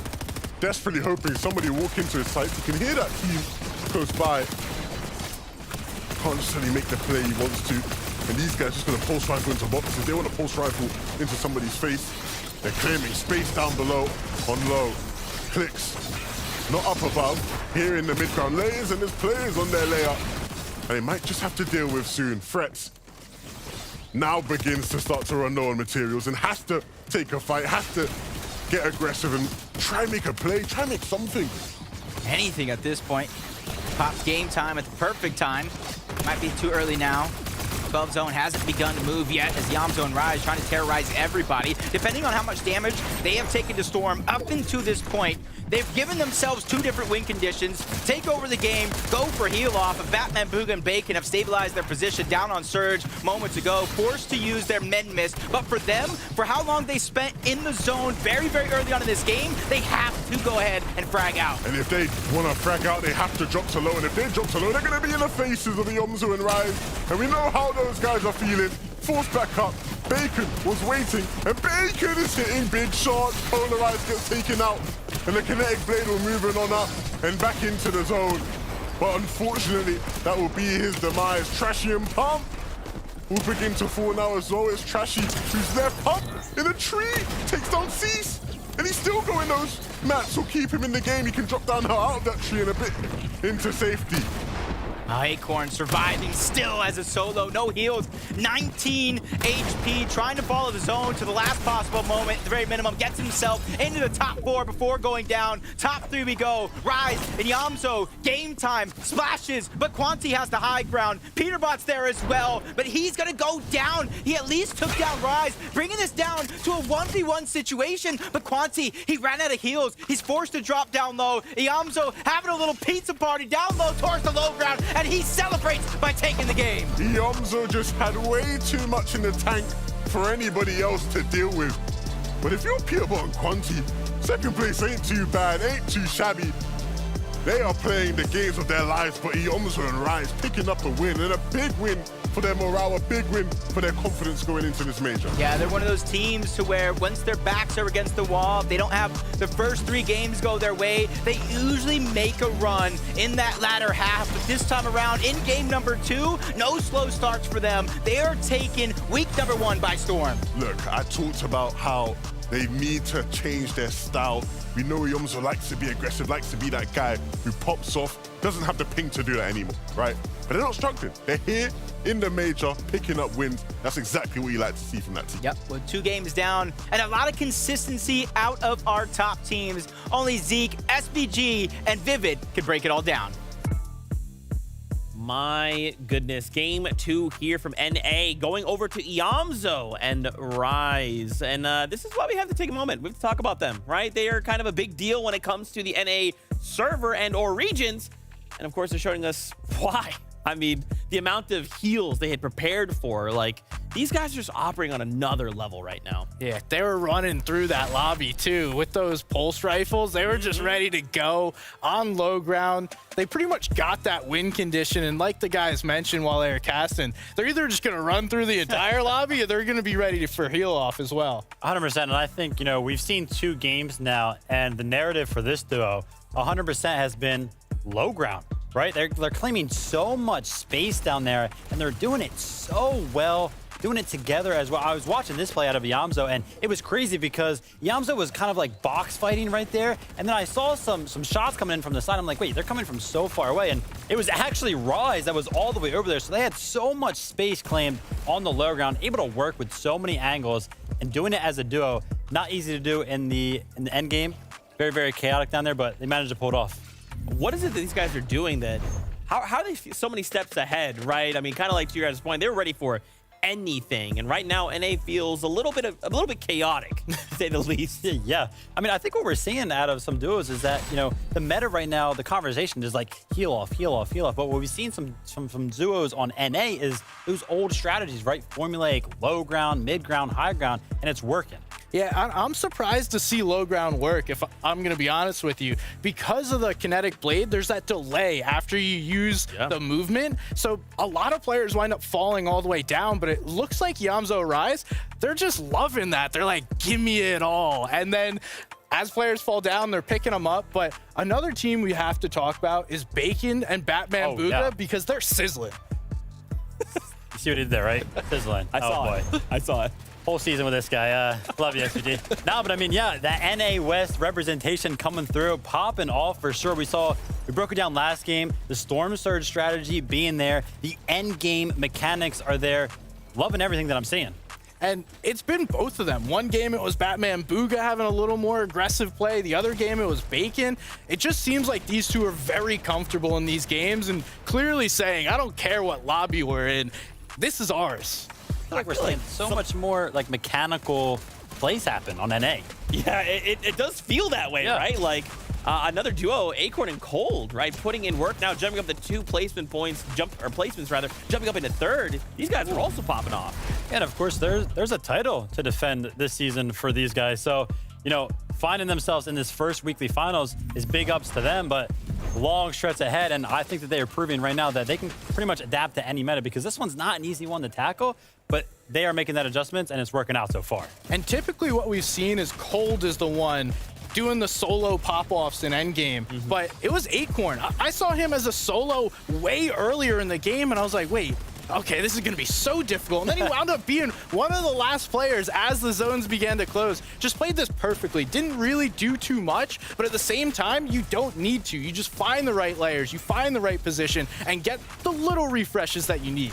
Yeah, also flexing on everybody, right? Having the axe of champions, pulling that out in the end game, maybe scaring some of his opponents towards the end game there, but no, I mean, great stuff. And again, this is one of those plays that we see, right? Like, he's holding people that are being staggered on the backside of moving zone and taking the fight to them. That is just something that I really feel like we did not see a lot of yesterday on EU. But again, like I mentioned, some of these more formulaic strategies that we have seen develop over time in Fortnite competitive, I feel like we lost some of that during this season when I was watching EU, but I feel like NA is just showcasing it even more, even in this meta. Yeah, they're just going to say, this is what we're used to, right? Like, why are we going to push this to heal off? Why are we going to let these things happen? And I think that's what happened over in EU, right? People were saying, you don't want to fight me. Okay, well, then I'm going to just amass my healing off army here of splashes and things, right? And I think I appreciate that a lot about NA. I mean, it's pretty sick. Oh, yeah. You love to see it. And then, of course, we got to talk about the team in first place, right? Why not? They did what we saw all day yesterday. Go all the way up to height, sit up there, hang out, and Peterbot and Quanti, they're doing exactly what they left off in game 1. Falling a little bit short at the end. Quanti was like, all right, I'm going to walk off. I kept asking you, Vivid, is that high? Are they at max height? Are they almost there? They're almost there. I was looking at it, I was like, they gotta be close. But no, I mean, again, right? Peterbot just showcasing his mechanics, and you can already see his loadout going into the end game. He had no heals to really play that heal up, and he was fully aware of that, which is why he's going for so many eliminations. And then there's that leap of faith you were talking about, right? Quanti's like, maybe I can do something. Nah, I couldn't find the player at the end there, but still, I mean, second place on the game, first place on the leaderboard. It's looking good for this duo. Second is still second, right? You don't need the victory royale all the time, but those placement points, they will very quickly add up. I mean, there's a ton of names here on this list, even looking at someone like Trashy and Pump, right? We talked to Trashy at the beginning of the show, jumping up 43 places up into 7th place. That is what this duo is capable of. And again, I mean, we saw Pump also alive as a solo. I think that's something that SPG kind of talked about, the solo clutch mentality of Pump, his capability to pull those out. Second to none. No, and he just shows that every single game. Most of the time, they're gliding through endgame as a duo, and then, you know, bad stuff happens. It's not always going to be perfect. And then Pump's like, I got you, bro. Let me get a few more. And Miro and Bugha, that's how they won an FNCS, by doing that. Man, this has been so much fun, but we do have more games ready to go for us. 4 more games on NA. What more could you ask for? Well, I'll tell you what you could ask for. It's Jacob and Levin. Oh, let's go over them.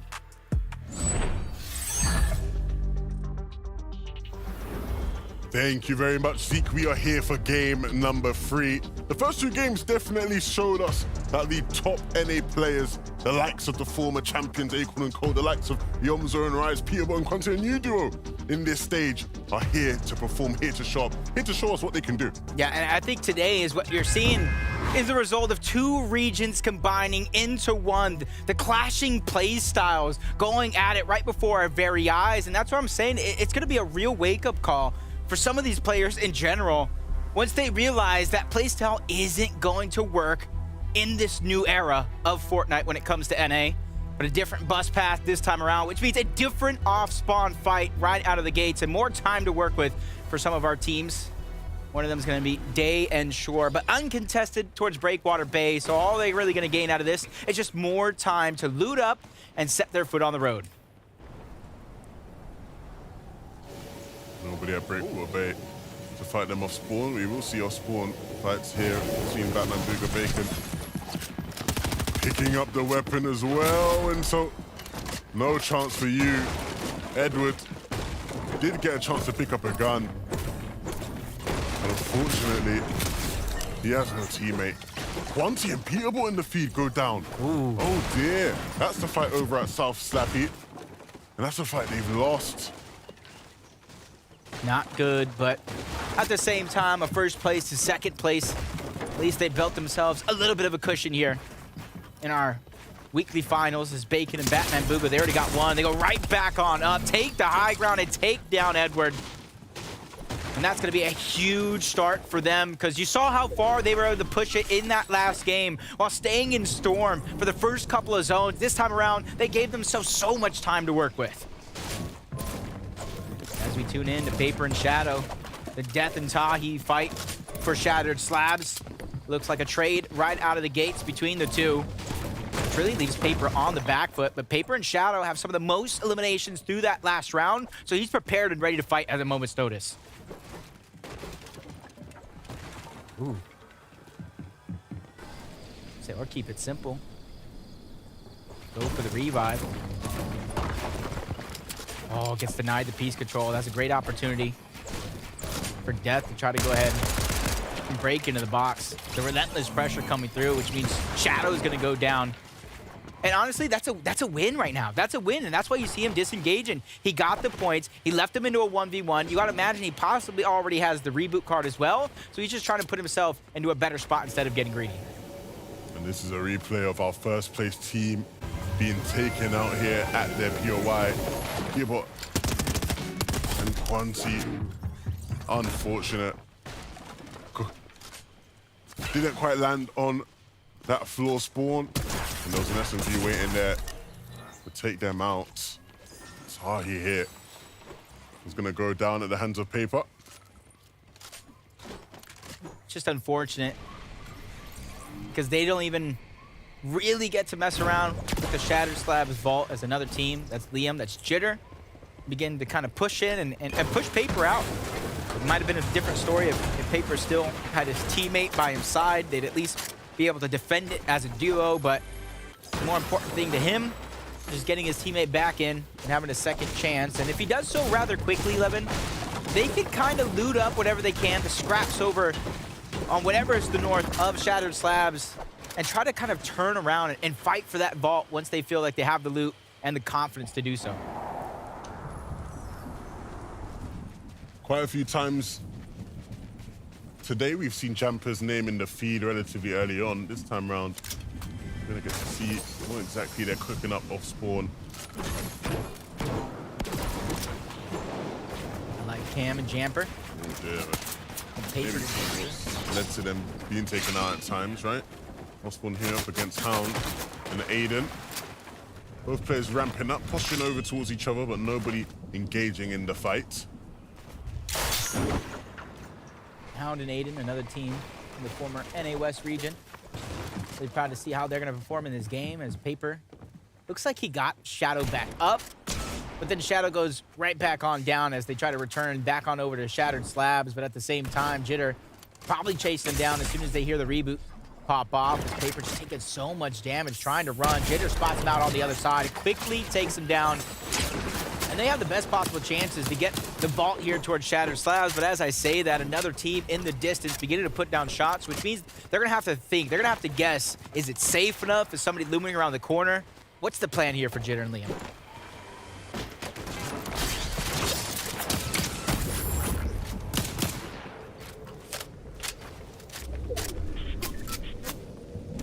Interesting. Ninjutsu crossing. A lot of kinetic blades naturally spawn on this side of the map, particularly in that big building across towards Kenjutsu building. We've seen a couple of our players over on EU land here, fight it out. Sometimes they split it, but at the end of the day, they were able to grab some mobility for their game. This Polarized and Pen, they have a little bit of elevation difference against Swirl and Aoxy. But you can see they're just biding their time. NPen just spotting out the information. Polaroid just trying to grab another angle, continuing to loot up before NPen just disengages altogether. Yeah. And ultimately, this is one of those fights that will just be a bit slower in the pace. Clicks and Soup landing towards that racetrack, not contested, unfortunately for them. Clix likes to base up here. We've seen many different teams on many different regions play this spot and look to try and trade Surge with the teams over towards that mega city area. Centered staying by the racetrack and just farming up all them resources that Clix put into that base. Open, just taking a ton of damage. Defiable doing a good job of trying to cover up Kinzo as they get that slurp truck, allowing them to slave the heals for as long as possible. And you can see the leaderboard.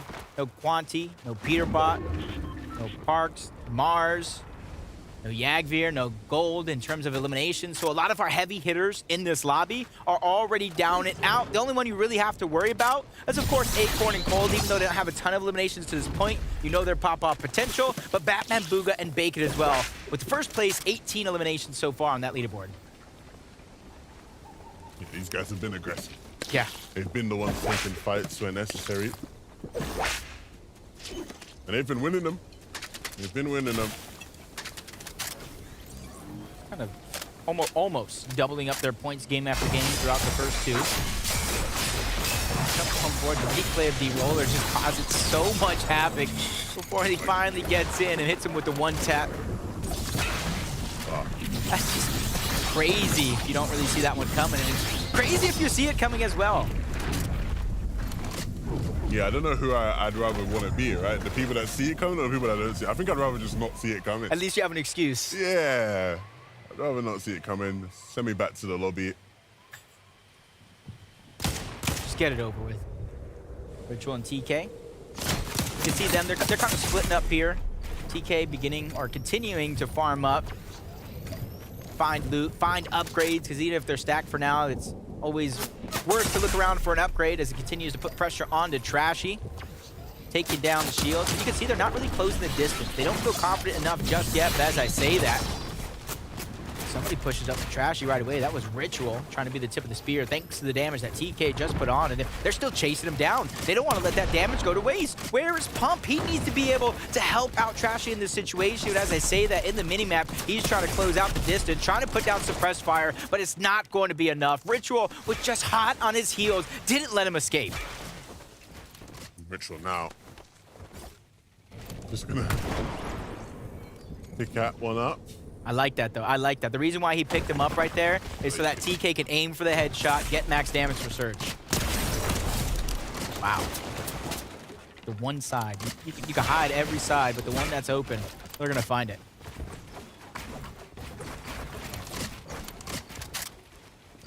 Go square. A lot of teams just boxing up, trying to build towers in the skies. You see all around. Two in the distance, just right in front of D-Roller. Just at the edge of zone as well. They're kind of hoping it pulls their way, but if the trend does continue, we'll begin to continue to move towards the east side of the map, kind of where Rise and Yamzo have a little bit of advantage, where a lot of teams are going to have to rotate in their direction if that comes to fruition. Ouch. They will have some spare shields though, and so it won't be too big of a loss there for Rise.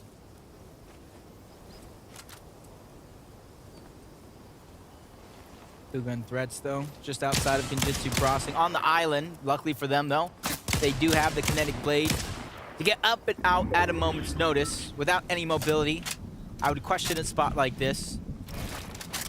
Just looking at their inventory, they should be A-okay in this position as they just try to get Surge, hold players out, just like Clix and Soup have been doing almost all game long. And look at their loot. Got to be some of the prettiest loot that we've seen in the lobby for now, and kind of separated against everybody else. Are they continuing to scavenge? What is going on with Clix and Soup? This is just absolutely insane how they're preparing the entirety of the game. Assault and Trollings end up in another fight here against Defiable and Kinzo. The Kinzo lacking some HP, trying to use what he can for the legendary Slurp Juice to try to get himself up to shape to what he thinks is a fight that's coming around the corner. Both teams there creating space and looking for the right angles, holding them from right-hand peaks. Good firewood. opening up that window. Not a conventional edit in that situation, but effective one nonetheless. And that was definitely unconventional. But he is hitting the shots. I'm going to see this in my next arena game, and I'm going to be surprised by it.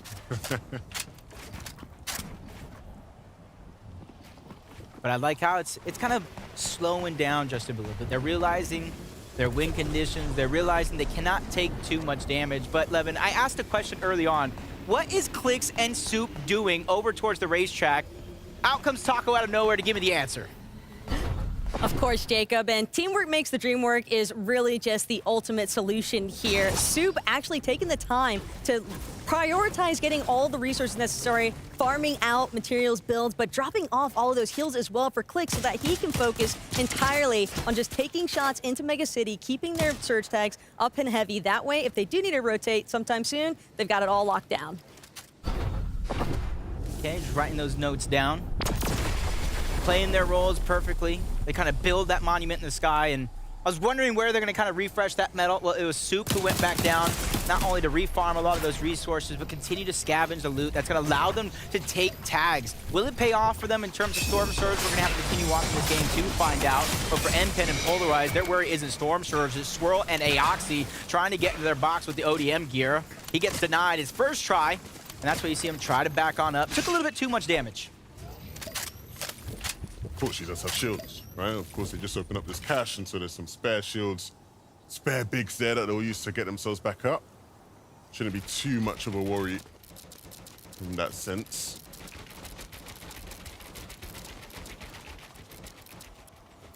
Hammer, Booger, and Bacon. Based up here towards the west of Mega City, on one of the best hills you can be on, to be fair. All of the hills in this area are quite good in terms of the lines of sight they give you, and all the sort of players coming in and around from the Steamy Springs area, which you can see they're taking shots over towards. Ritual and TK here on the dead side of zone. About 500 above, and so they can spend the time to farm up. These guys are looking set up really nice heading into endgame. Looking nice indeed. They got their damage, they got their elims, they got their loot. They just need to continue to play in how they practice up to this point. As D-Roller and Jackson just trying to take control of the pieces that are close by. They know another team is just on that other side, not too far away, so they don't want to get surprised by any means. They're 686 above the damage threshold. No real reason to peek in this situation as WTJ and Matt find Ledesma slipping, taking him out all together, getting all the loot that they can, and honestly, that's going to be a huge upgrade in their loadout. Wow. Yeah, playing the angles right. Getting the shots to connect with them as well. Ham and Jampa. They're trying to get in there now. They're trying to insert themselves into the equation, and they wait, they can connect. Nice little window from Jampa. That'll be one. Onto Matt. No actual heals coming out of that one. Just kind of Matt's, not too many resources they're going to be able to get. Just Cooper and Emerald Road King just trying to take whatever's left in terms of scraps out of Slappy Shores. Max out their materials. Seeing 500 metal, 500 brick for Cooper. 6 splashes, 2 legendary slurp juices as well. They have a clear-cut win condition. But at the same time, the 2 games have not let it go through. Yeah, and they have a clear path to get to zone. They can white line in. There's not going to be anybody around them to sort of really look and cause them issues as they rotate. And they can probably actually get relatively deep in terms of their position in the zone as well. Everybody right now, with the zone being so central, just sort of on those different outskirts. Not many players playing center zone. Dragon in the leash. Look at these shots from Dragon. Oh my goodness. Vamos, Dragon. Let's go. At least Dragon getting warmed up. Better late than never. 48 points. At least grabbing something for their efforts throughout the first 2 games. In a pop-off moment. And maybe a top 10 could be in contention. You can see how they got that elimination. Quick thinking, and you're really seeing they're able to grab these pieces, get them under control, and quickly move in and out. Due to the combined region, they're really taking advantage of every opportunity they were given this season. Boxed up like a fish. Trashy and Pump, after making an ascent towards the top 10 of the standings, they're going to continue to try and add to that point tally. Of course, first place team is down, and so the opportunity to catch up is certainly there. They do need to do a surge, though. Can't afford to be down below for too long. M-Pen and Polarized. Gonna rotate through Mega City, actually. Try to pop out off the right side. You see them just cutting across diagonally through this POI.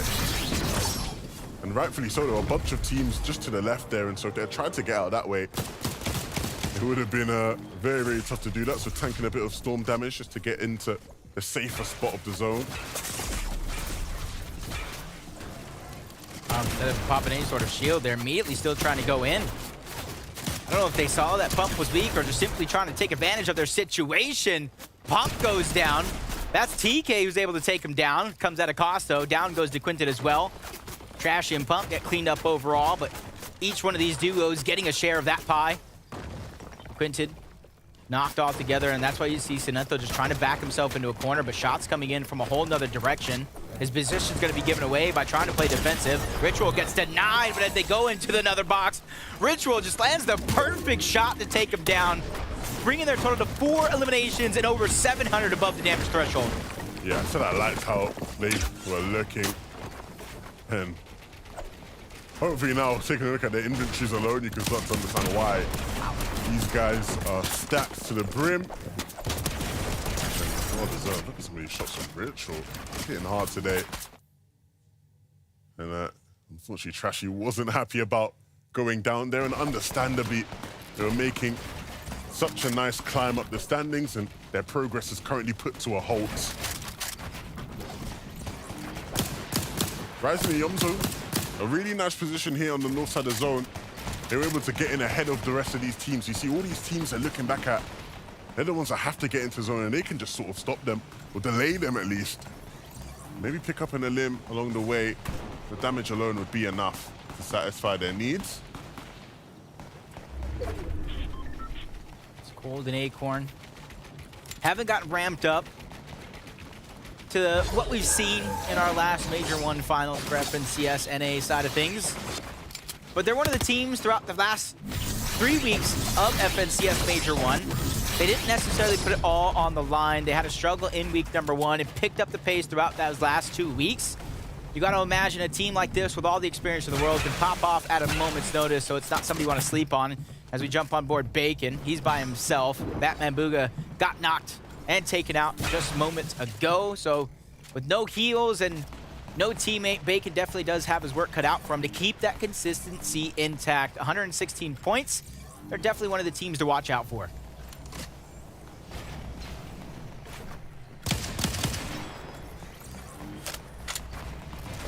Four points for Van Jock and Zukis, which is actually pretty surprising with the amount of damage they're putting game after game onto some of these teams.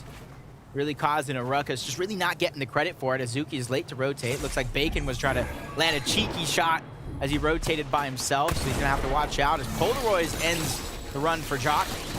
We saw him and Guam moments ago looking healthy, but they get aggressed on by both N-Pen and Polaroids.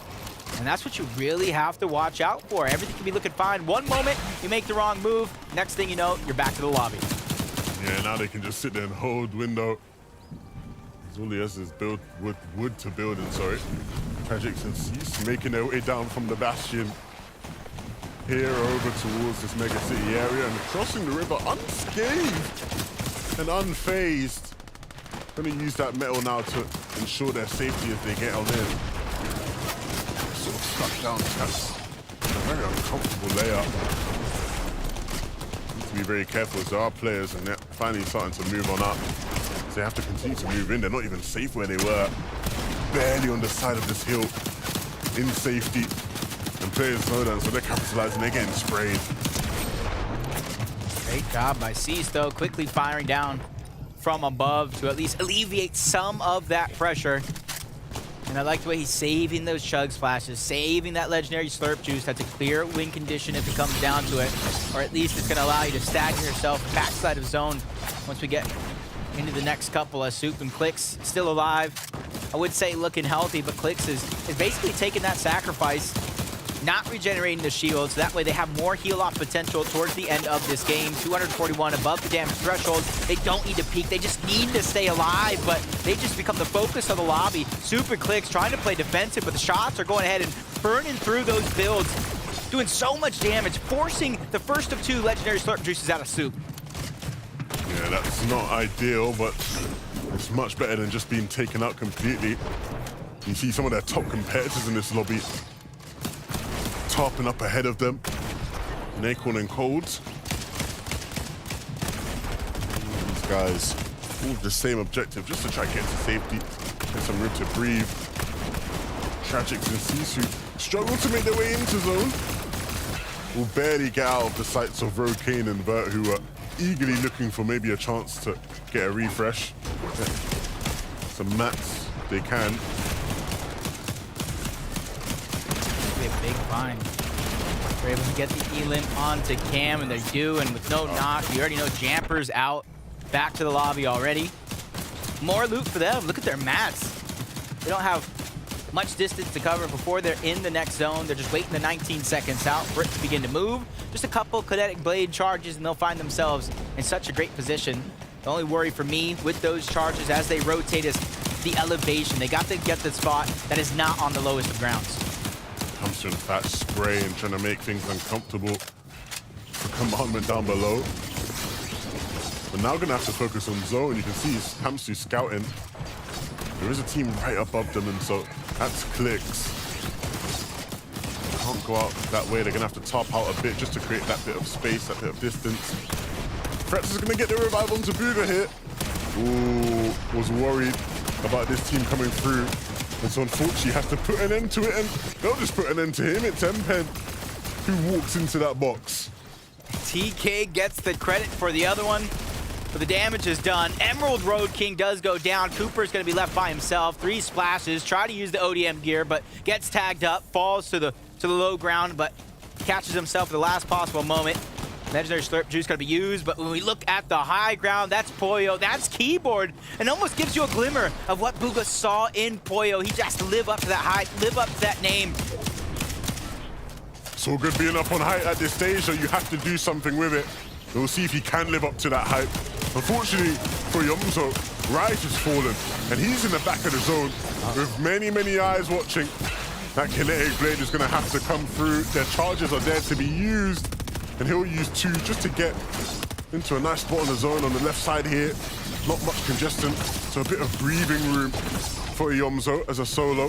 Mpen doing very similar, moving himself to almost that same side. Cease and Tragic, so they're not solos, they're playing together, and they need to land together, because if not, they might have players landing in their box.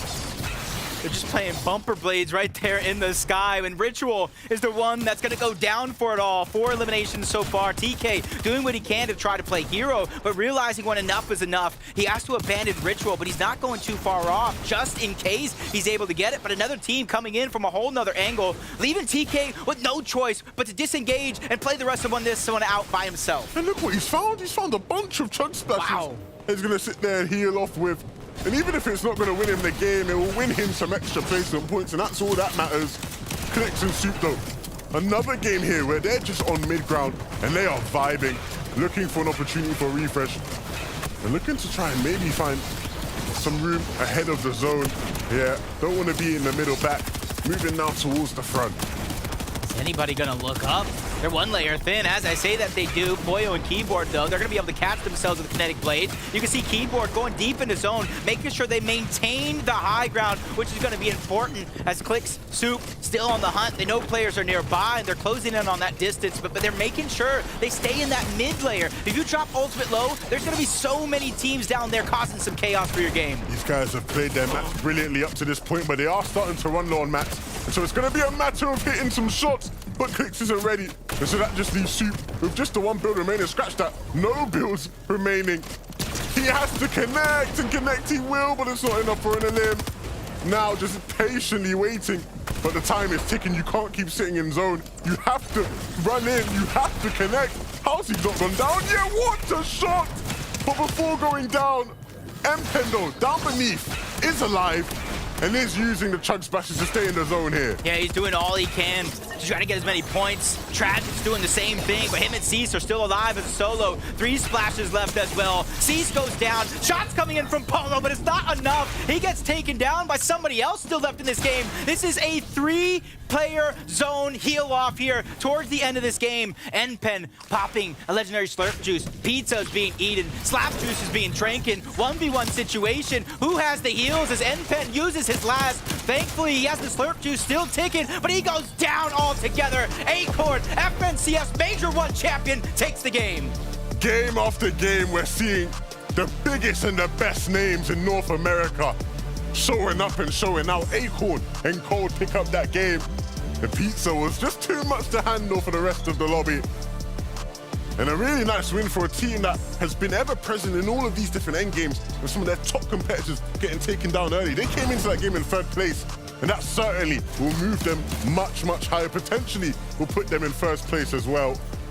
Really nicely done with a bunch of eliminations as well. Doing what they do best overall. Eliminations, endgame fiasco, causing destruction, and what a beauty to see as well. It's Acorn who actually clutches up and brings home the points. Hey, look, a really nice game for them. But look, we got to count up all the stats, count up all the numbers, see who does currently sit in that 1st place spot, and who better to do that than Zeke and the analysts.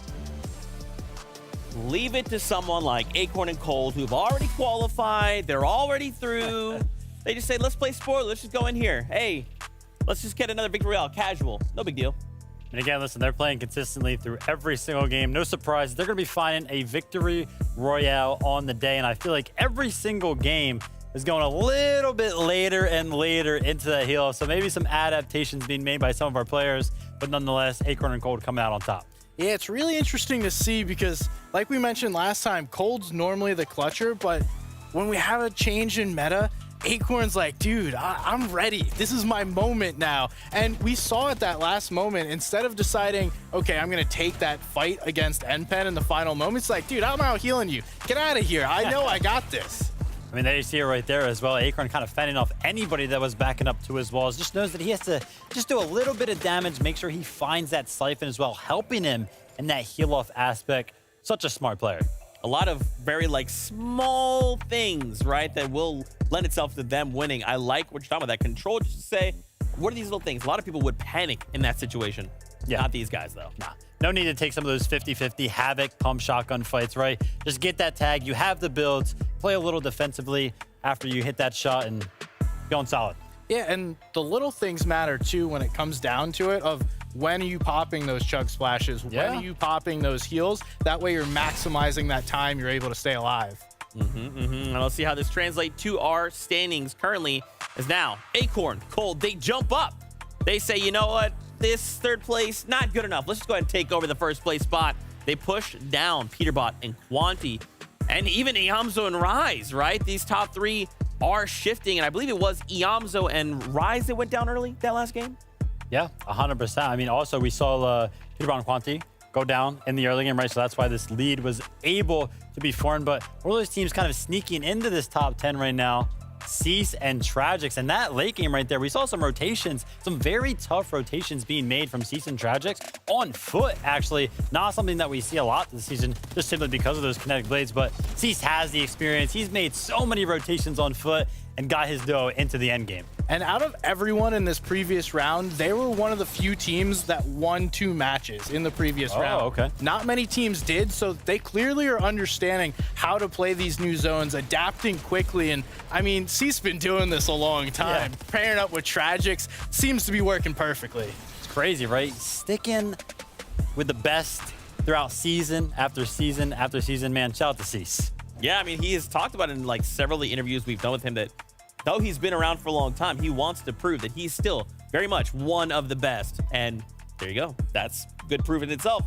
We can turn our attention back to the standings. I mean, jumping up 5th place, NPen and Polarized. Once again, we're seeing these big shifts right in their leaderboards and in these standings. I mean, it just takes one good game and suddenly you can be back in the race. Yeah, it's funny because we were just talking.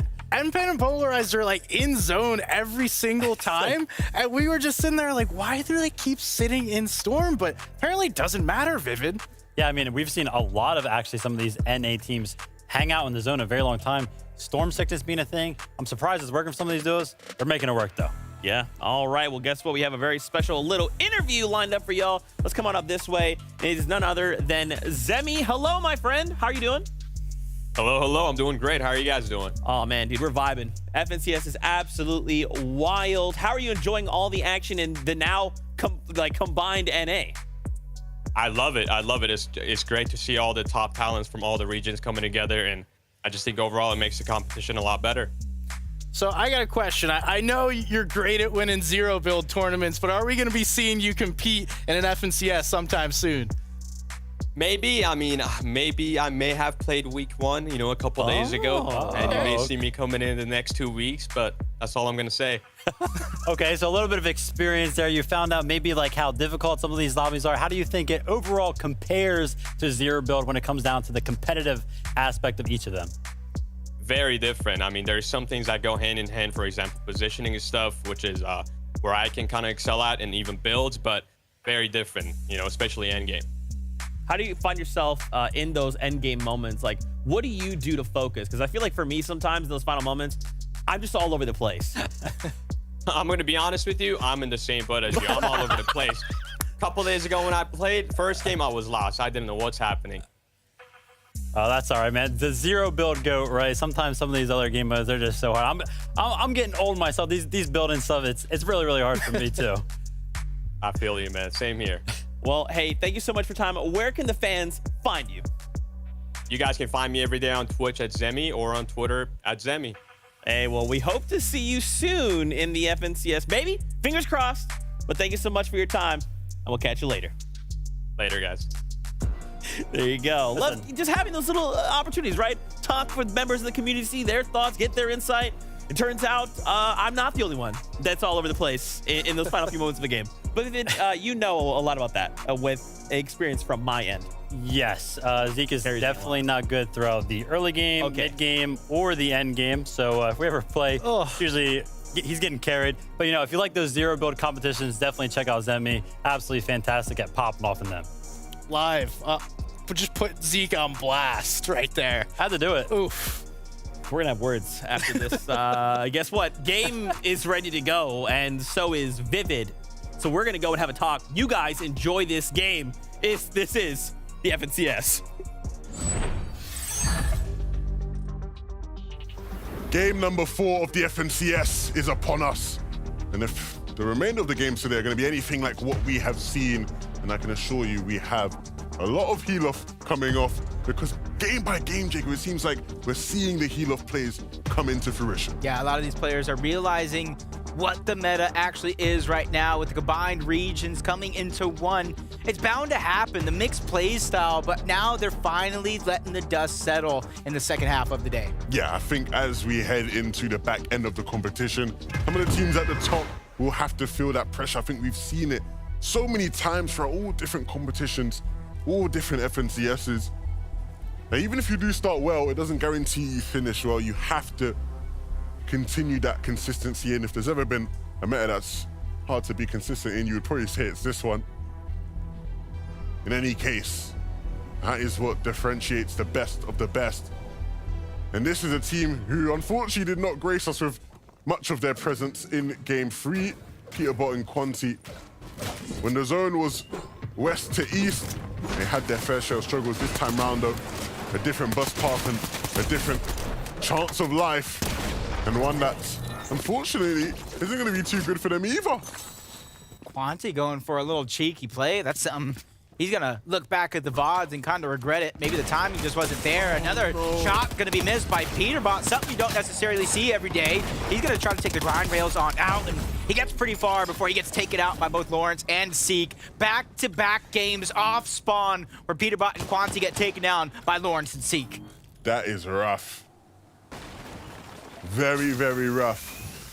To start the day so hot, first place and second place, and then to lose 2 games off spawn.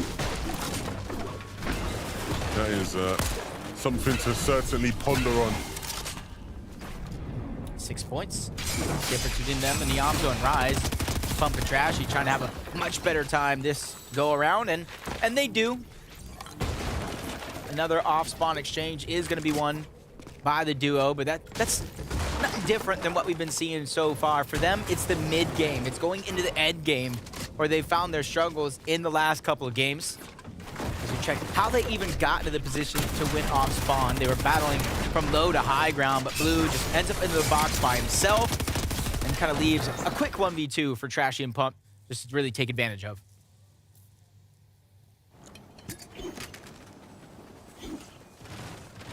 If you're Acorn and Colds, you'll be very, very happy that that second place team has fallen. And you'll be hoping that the rest will happen for the rest of the top 5 as well.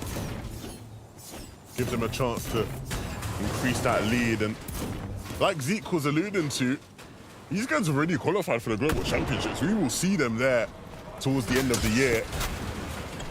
So anything they do in the major is just all practice, all for fun, really. Just showing off what they can do. It's all about the money to them. It's all about the money and just proving their dominance over the course of the year. Because one thing I don't even say I think, one thing no team has ever done is win every major in the year. Yeah, that'd be kind of ridiculous. Right? It would, but hey, they already booked their spot in the Global Championship. They already won FNCS Major 1. That's really all they have to fight for, that and the money. Look, we are only 4 games into FNCS Major 2. Let's not get too ahead of ourselves talking about winning every major.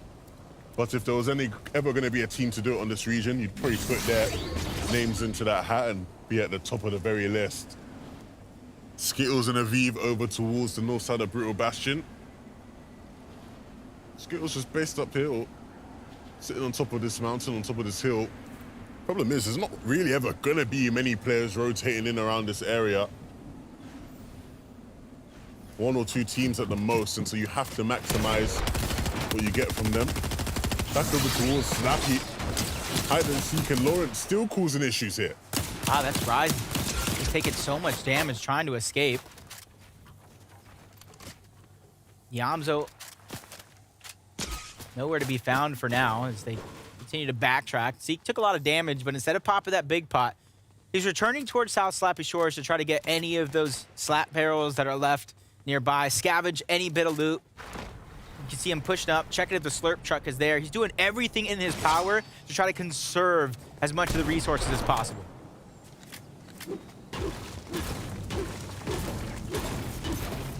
Just waiting for him to build that tower in the sky. It's like clockwork with them, especially depending on where the zone goes. And there it goes as the building does begin. Pamsu and Fatch over towards Frenzy Fields. You see them kind of loot up. They got their capture point. Checking out the augments as well. 117 effective shield and HP. He too, he's just trying to scavenge. He's just trying to be resourceful with the heals that he has and save as much of the important ones to the end of the game.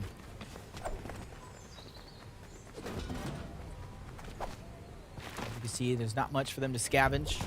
They'll continue to kind of move right through. But while Pamso is doing all the searching, you can see Fatch kind of boxed up near that barn and just trying to put down shots. Somebody has to be going for Surge early on in this game. Otherwise, you're going to be fighting for it almost all game long, trying to play catch up to a lot of these teams. As Booga and Threats, they captured their point as well. Everybody taking advantage of a lot of the nuances of this meta. The Skittles and Aviv were once at the tower above. Now they've returned towards Brutal Bastion. And that's the thing. They're probably just scouting for information, waiting for the vault to become usable. Yeah, they're going to block this off as best as they can, but that's not going to stop the Rito and Ledesma from forcing their way on in. You see how aggressive they are. So relentless in their approach to just try push through and claim the vault. But again, Skittles and Aviv just going to back off there for a moment. Create some space, create some distance. Oh, what's happening with your boys here, Jacob? Batman Booga, unfortunately, doesn't have Bacon with him. But again, in the storm fighting, which is something we've seen quite a bit of today. Yeah, and he's kind of running away from the reboot, so Shadow's going to be able to get that one off.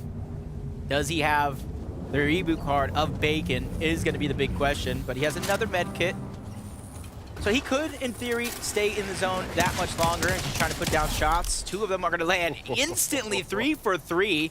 And that's actually Paper in the distance, along with Shadow. They've traveled all the way from the Shattered Slab, pushed down yet again. Gotta imagine it was Death and Tahi going to be the victor on that side of the map, and Paper just gets taken out as quick as they get rebooted. He falls again. Yeah, that's easy work for Batman Booga. It's like he's playing a name trainer.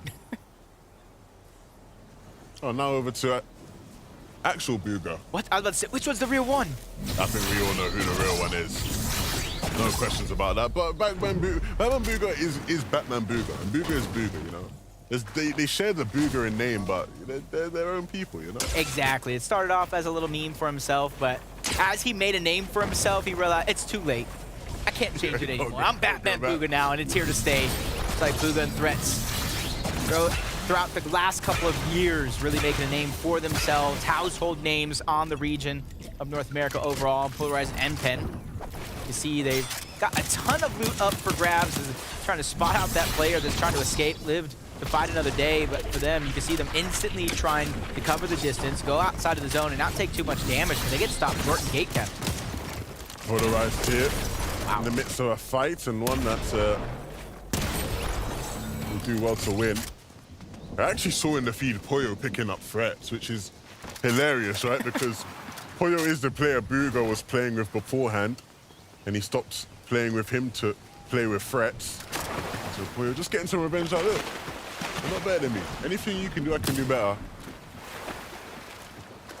And that's just familiarity, because when they first signed a team together, everybody was talking about how skilled Poyo actually is. He was consistent one of the last times I've seen him on NA West, so he's definitely kind of earned the opportunity, even if it was for a day or two. Team with one of the greats is Edward. Lost his teammate. You see him trying to scavenge around over leftover loot, get the reboot card, anything that he can at this stage in the game. Because you're fighting in the last half to try to finish strong.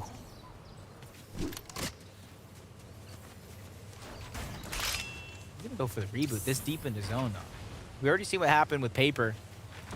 When he got rebooted, Batman Booga took him down, and you can see him really second guessing. He's spotting that team at the distance. He said, nope, nope, not here. Try somewhere else.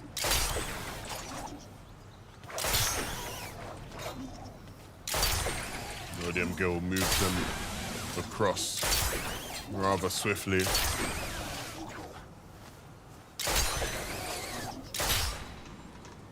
Taking his time, though. Not really taking his time. It's taking some time, I should say. But as you look at that, Yamzo, a solo. Wondering what happened between these two, Yamzo and Rise. Well, we enter in a new analyst to the mid-game, SBG. What happened to Rise? So we have a little two-piece for you. We see Rise go down. That's why Yamzo was going back to get that reboot card. But not only that, these players circle the down body, pick him up, and then try and maximize that damage onto the body for Storm Surge, making sure they get as much damage as possible. Something we used to see a lot back when sniper rifles were in the game. People wanted to get that max damage headshot with the snipers. So they always look to do that. Extra damage for Surge can go a long way. Ouch. Fortunately, Pamsa won't be going a long way in this game. Zuki's takes him out. Freshly rebooted at that. And really nothing for your efforts after that reboot other than points. There's Elise and Dragon versus Day and Shore. I had high hopes for Day and Shore, but Elise and Dragon are proven to be a formidable duo in this FNCS. Trying to take the better ping buff and run with it as they take down one of the hottest teams through round number 2.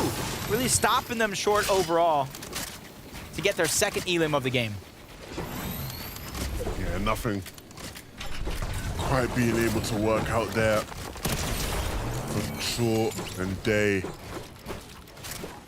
The Legion Dragon, we've seen them hitting really big shots and really clean shots all throughout today's games. Piecing people up, putting them down. Thanks for rotation, just trying to farm up as much as possible. They need a little bit extra, even if it's about 300 missing brick between the 3 different types total. As you can see, Clicks and Soup are one of the just 2 teams that place top 10 in every single game on the day.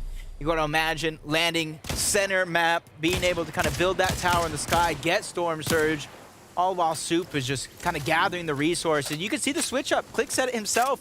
He's going back to doing what he does best, and that's fragging out. And with one of the best IGLs in the game in Soup, hey, this is a team that I'm going to be loving to watch this season.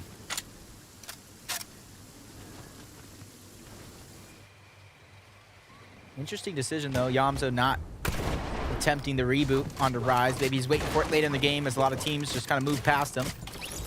Leoxy and Swirl up in another battle, but all they had to do was just wait it out. Player went down to the zone. You can see them too, just like some of the other teams throughout the day, popping game time rather early than we've seen their EU counterparts do yesterday. What do we have here? A reboot came through. Boogle was able to pick threats up, and you can see them coming out from deep in the zone. And in terms of what they're working with now, a refresh will be more than just needed. It will be quite literally the key to any sort of meaningful game happening from here on out. Material so low, loot not looking the best. And I'll be surprised if their surge situation is much better for that as well. Hopefully it is, because if not, then this really is looking like a dire situation for them. But for Aviv and Skittles, you can already see, judged by the loadout, from the Vault and Brutal Bastion, all the way to Rift Island in the sky, they went as many of these mythics as they can put in one loadout as they can, but it's going to be Nick, who's just high above the rest on top of the building, and even more so as he built himself a nice platform to try to look down on everybody else while his teammate is doing his best to kind of contest that capture point. Nick is just continuously being proactive, looking for Surge, but at the same time, him and Demonic separated like this against Aviv and Skittles. All they need to do is realize he's a solo, try to break into the box, and try to take him down one at a time. Uh-oh. This is trouble. Nick not quite wanting to let them playing this for free. I like that. He dropped down low, allowing for his teammates to kind of get out altogether. That was Demonix, but you see him kind of in the distance. He's actually just going to disengage altogether. It's just not worth their time. They took too much damage. They gave up their position. Instead of fighting from the back foot, they're just trying to position themselves for a better spot later in this same game. And for our last game's winners, game number 3, the last one before the half, Acorn and Cole yet again. Just outside of zone, but not really have much worry about. Ooh, okay, this is what I was waiting to see. Rise being rebooted now. Over here towards the racetrack. The very area where he sort of went down in the first place, and so he'll be able to go back to his old loot actually and pick up his old loadout, if that's what he wants to do.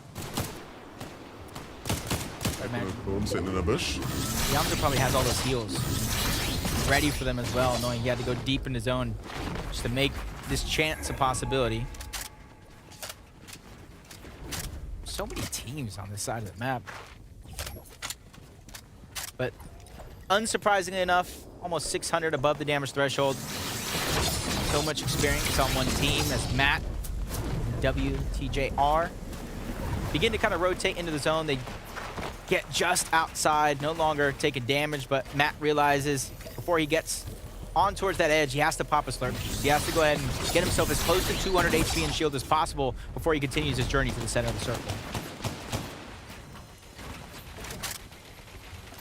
Just barely edging their way on in. I think they might need to move a bit further forward just to actually be into zone, create a bit more space. 2 more boxes should suffice.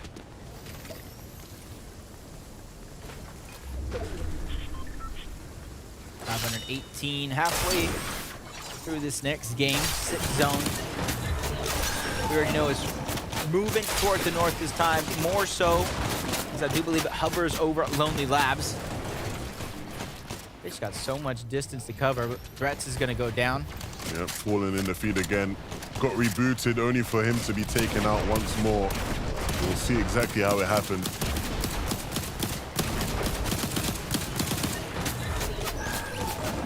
Three different sides. Pressure literally from three different sides.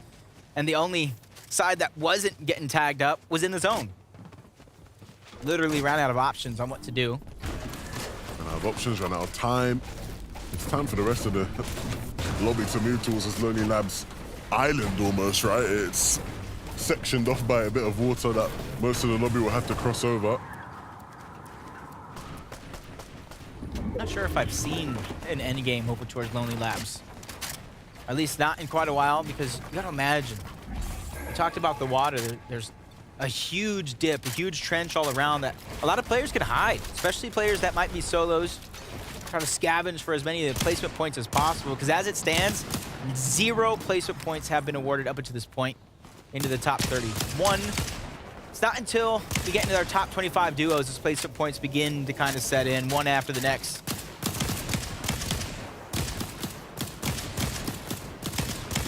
Blake's not able to connect with any of those players that were moving in. Was in the right spot to do so, but could not quite connect. I know he's been putting in effort into improving his Surge aim, and now things just aren't quite clicking. No pun intended, of course. He realizes the situation he's in, though, and you can see him, he's just looking all around, not afraid to peek, to try to take some shots. Down on Surge, has less than a minute to try to pick up any damage that he can. Storm Surge is now active, and that's why you see him and Soup beginning to come online, and it really takes seconds with their backs up against the wall. Try to take down a team, 128 above the damage threshold for now, but they're not stopping, they're not slowing down, but Soup just gets a little too ahead of himself. He was able to get a knock and quickly return to Clix's box. Soup's been fragging out today, getting the big elims when necessary, getting the big shots when needed. It might not be done. Nope. They know somebody is nearby. They don't know exactly where, but they're finally going to be able to take down Trolling. Putting themselves well above the threshold for now, about 300, which is a huge difference. Once down almost 100 below, really making things happen here late into this game as Salt takes a shot before flying through the sky, trying to cover the distance, but still 77 below the damage threshold as he quickly moves above. That is a blessing in disguise, but as I say that, he becomes the focus of the lobby as a solo, 34 HP. He needs to figure out a way to use the splashes, but so much shots coming in, he has to defend himself at the same time, and he goes down. Sad sight to see for someone who put in so much effort. Speaking of effort, the Omzo and Rise tried to get into this box, and the Omzo was forced to win it out alone. Ritual punished Rise, but fortunately not too much. D-Roll and Jackson are strolling into that box zone, so I don't think Rise will be revived. I think Omzo is just going to have to get out of the way, build up, move out. Yeah, he will. The revive can't come through just yet, but no, dropping beneath the builds. Jackson and D-Roller left them alone, and that just creates a space for Rise to finally be picked up into this game again. That was important, because they're barely on the cusp of top 25. Placement points are barely beginning to set in for a team that is well within reach of the possibility of taking first place. That is a must, as ZZ is just trying to push in, 5 below the damage threshold when it comes to Storm Surge, but whether you're 5 below or just simply 1, the Storm is going to do damage regardless. Using the last of his smash, leaving him no choice but to continue to try to move forward, but 2 back-to-back shots puts him 200 above the damage threshold. You add in the fact that he just picked up a huge elimination, that siphon, that refresh, even the chug splashes added on top could bring him towards the end game. That shield bubble for extra protection is nice. The protection's all good and well. You need some builds, you need a refresh, and that shot is definitely a start at getting there. Yomzo takes the wall first time. Who would have thought he'd be able to do that on his ping nowadays? Either way, they weren't holding a wall, but they were holding a stair.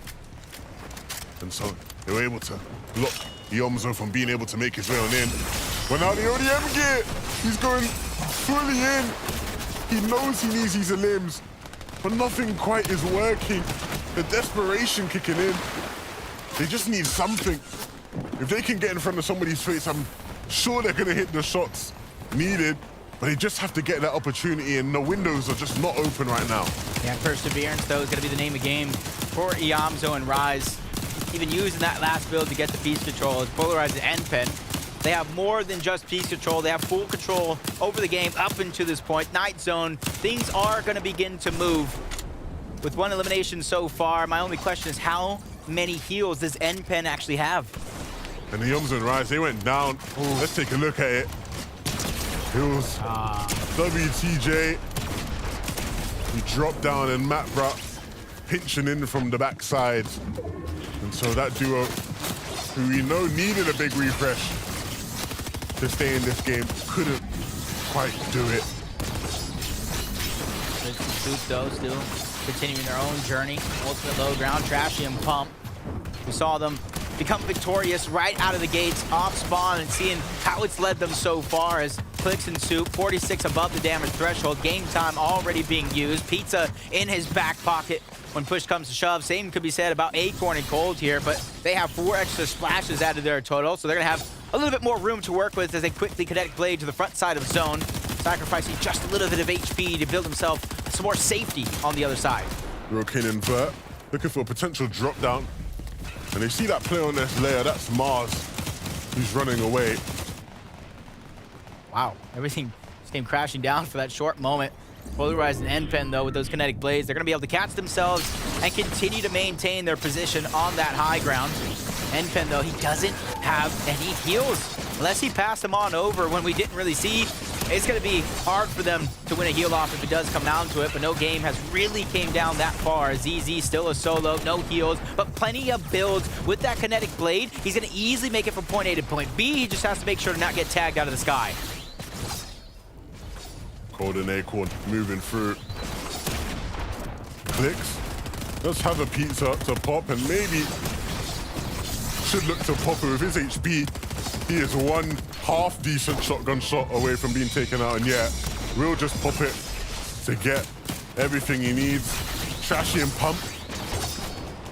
They're still in this game, and they still do have heal of potential. If they have that augment waiting for them, if they have access to a pizza, they'll have enough to heal off. The heal-offs haven't lasted that long, and so with what they have, certainly will be more than enough. NPen polarized way above and easily choppable, but nobody's looking up at it. Nobody's even interested. What Cold and Acorn are interested in is all these players here on their layer that they can take out. ZZ, 12 HP and a dream. Like every time we jump on board, he just has less and less HP and shield. Trying to drop down low. Trashy and Pump under siege. So many players all around, just one layer below. Jeff and Rapid on the other side. They quickly try to get on out, but they're getting distracted for now. You lose sight of that focus. It could be your demise as Soup lost sight. He goes down, all left up to Clicks, but he's one of the best solo players we got in the game. And he catches Zuki slipping. Gonna say fast for a moment, but he's gone long ago. Zuki didn't see it coming. Clicks was waiting there, and he punishes, but can he get back into the zone? By the skin of his teeth, just a couple ticks of HP away from being taken out. Acorn has to drop his pizza now and even look to just play it, and another big shot from Clicks. But sadly not enough to stay in the game. Who knows what could have been? Trashy and Pump still alive as a duo. And these chug splashes will keep them ticking around here in the back side of the zone for a bit longer. Acorn continuing to heal off, and Polarized now being sent down to disrupt the troops. NPen does have the slurps, but not really any chug splashes. If he has pizzas, maybe that could work out for him. Acorn now avoiding as many ticks as possible because his heal of potential has run out, and his time in the game has also polarized. Needs to connect, but won't. Players falling at the wayside, and it's Emerald Road King who's alive in this one. Gets it. Gets the siphon as well. Last of the splash is going to be used out of nowhere, though. NPen from the high ground tags him up when he least expects it.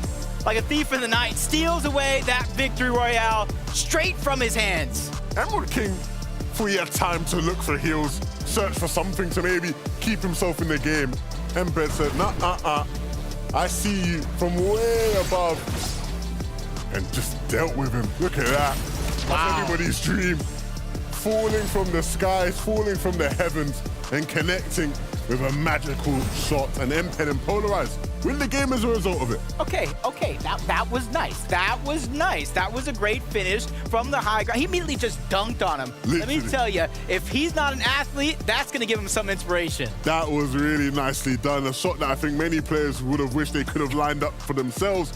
But let's see where that leaves them in the standings. Of course, a win here is huge in these games. So much volatility, so many of our top teams are falling there. So we'll send it back to Z to break it all down. Thank you guys so much. N-Pen, Polarized, huge victory royale, and easily the most stylish we've seen so far. I think, especially calling out N-Pen, he is so hungry right now. He wants to make it to Global Championships, and this is the level we could very well continue to see him be. I think the name of the day so far for N-Pen and Polarize would be that, me and SVG kind of talked about it. They were sitting in the storm for so many of these games. We were worried about storm sickness. Are they going to be able to win some of these games? With that being a factor, well, here it is. They get that victory royale. So that time spent in the storm, not affecting them at all. Not a problem at all. When you're on high ground like that, when you're on the front side of that first moving zone, it is not a problem. You can just stay up there, deal damage down below, and that's exactly what we saw M-Pen and Polarize do so well. What I really liked about this as well is Polarize went down, did as much damage as he could, and M-Pen didn't actually have a Reality Orb Wind to save. That pizza Reality Orb Wind didn't actually have it, so he had to make that play at the end, and what a play it was. Absolutely, and I do want to just highlight Mini Miner. Welcome to the broadcast. Yes, hello. I was so excited. I forgot to introduce you. That's all right. So here we are. We got a huge celebration coming out of N-Pen there. That's the kind of momentum we want to continue to see these duos pull out. I do have a question. I just feel like we keep seeing these almost max height builds. Why will no one just look up? Please, someone look up. Well, it's all about time invested, right? If you're looking up to kind of break some of those builds, and a lot of them are built out of metal, so it's going to take quite a few shots to actually break them out. And at that point, it's like, well, why don't I just make my own rotation? Because shooting that duo out all the way up there, they're just going to kinetic blade. They're not going to go down the fall damage or anything like that. So sometimes it's just time wasted. Yeah, you have to focus on your own game. If you're not focusing on your own game, it's not going to go too well. And if you look up a height, it's not really going to benefit you too much because, as you mentioned, they're just going to kinetic blade. Yeah, that's true. Let's take a look at our standings. Right now, Acorn Cold still holding it down. They're at the top spot. I mean, my gosh, they lead with 245 points so far. They, another two, I think, are also hungry, man. They looking real good right now. Yeah, they're popping off. They're doing very well. And if I remember rightly, Vivid, at the beginning of the show, you said that Peterbot is undoubtedly the best fragger on the NA Mechanical players, what I said. Mechanical player, that was correct. Okay, I don't want to misquote here. Thank you. Cole's decided to come in here and just say, you know what? What are you talking about, mate? What are you talking about, mate? This is me. I am Cold, and I'm here to dominate. And, of course, in this instance, it was actually Acorn that managed to clutch up those final few points. But what a duo these guys are, and proving it yet again. Yeah, I mean, 100%. Let's not forget, Jacob's mentioned it multiple times on the day. Our Major 1 champions looking to defend their title. If Week 1 performance so far has anything to say about it, I think they're hungry to find another Axe of Champions in their inventory. I mean, who wouldn't be, right? Once you've had it once, you're like, I can't drop that. I never want to lose that again. I want to throw a couple more names. So obviously, N-Pen and Polarize jump all the way up, right? Suddenly, they find themselves in that top 2. But Clicks, Soup, right behind them. We actually saw Clicks in that last game just pull out some very clutch moves to try and continue fight for this #1 spot. It's the duo dynamic, right? The reason Clicks is playing with Soup is because he is such a good IGL. For the past few seasons, and let me tell you something, Clicks has deserved a lot of respect for his transition to an IGL. He improved so much, but now he's returning to that fragger role where he can just kind of focus. He has Soup in the back of his ear being like, hey, listen, this is the play we need to make. Clicks can focus on those mechanical plays. I think we saw a very good example of that this game. Yeah, he's in his comfort zone now, Clicks. Yep. He's feeling good. He's feeling a bit fraggy again. And as we mentioned, we talked about, of course, Peterbot, Acorn, of course, Cold as well, being some of the top fraggers on the region. But Clicks, he hasn't been in that conversation for a while because he's been in that IGL role. Now, let's chuck him back in that conversation. He's a fantastic solo player and a fantastic fragger at that. Of course, and I mean, there's a lot of big names here on this top 10 to contest with, right? Yeah. You're looking at Eom's Zone Rise now slowly starting to dip down. Peterbot, Quanti as well, moving down 5 placements, while other duos like 8th place, Trashy and Pump saying, hold on, we still got games. We ain't done. Yeah, it's great to see Trashy and Pump in those end games. I mean, I want to see some more pump pop-offs, right? But unfortunately for Peterbot and Quanti, I want to talk about that real quick. Why we haven't been seeing them actually gain any points over the past couple of games. Some off-spawn struggles for that duo, which is very, very surprising on the south side of Slappy. Yeah, that's where Slappy can get a little bit difficult because, of course, more often than not, you are 50-50 for those floor loot spawns because, of course, there is that north side team as well that could rotate in on you. So you have to finish those fights quickly. And unfortunately, it doesn't always work out. And when it doesn't, of course, we see them falling down the leaderboard. It is a little bit of a bummer, but I have a question for you guys. So EU yesterday, primarily heal off. Here in NA, has been kind of maybe like 50-50, maybe a little more in the heal off department, but why is it so different here? It feels like more of these duos are just saying, I don't want to do that. Like, I want to make sure that I'm not going to give you that opportunity to try and go for the heal off. I think a lot of it is actually, when we look at some of these zones throughout the mid game, there are so many NA teams just like way out in the storm. So I think in the back of a lot of these NA minds are like, oh, well, we can't play for heal off, so we have to go for eliminations because we've already taken so much storm damage. And we see that with the teams using those reality organs early, right? We see so many pieces being shut down way earlier than we saw on EU yesterday. So they're expending all of those heals earlier on than what we've seen before. So they don't have that pizza for endgame. They don't have those extra 3 chug splashes that you get from that reality augment. So it's almost like, let's just play with what we have because we've already used half of our heals already. The games aren't going that long. And of course, as we're seeing, it's making some great action. Not to mention, like, they're using those heals, like you mentioned, but I feel like I've seen every NA team, on average, have a lot less materials than I saw EU teams have going into the end game. The breakdown is on point as always. Only 2 games left here in NA. And remember, everyone's fighting for those series point leaderboard points. So we're just trying to place as high up on the leaderboard as we can, at least to start week number 1. Any change-ups we need to make going into the last 2 games? I want to see Peterbot and Quanti win off spawn this game. Yes, I want to see that too. Let's just run with that. I think I feel like that's the unanimous decision here from all of us. But hey, we have 2 more games to go. How will this conclude? Let's find out together. Find your seats on the bus. This is the FNCS.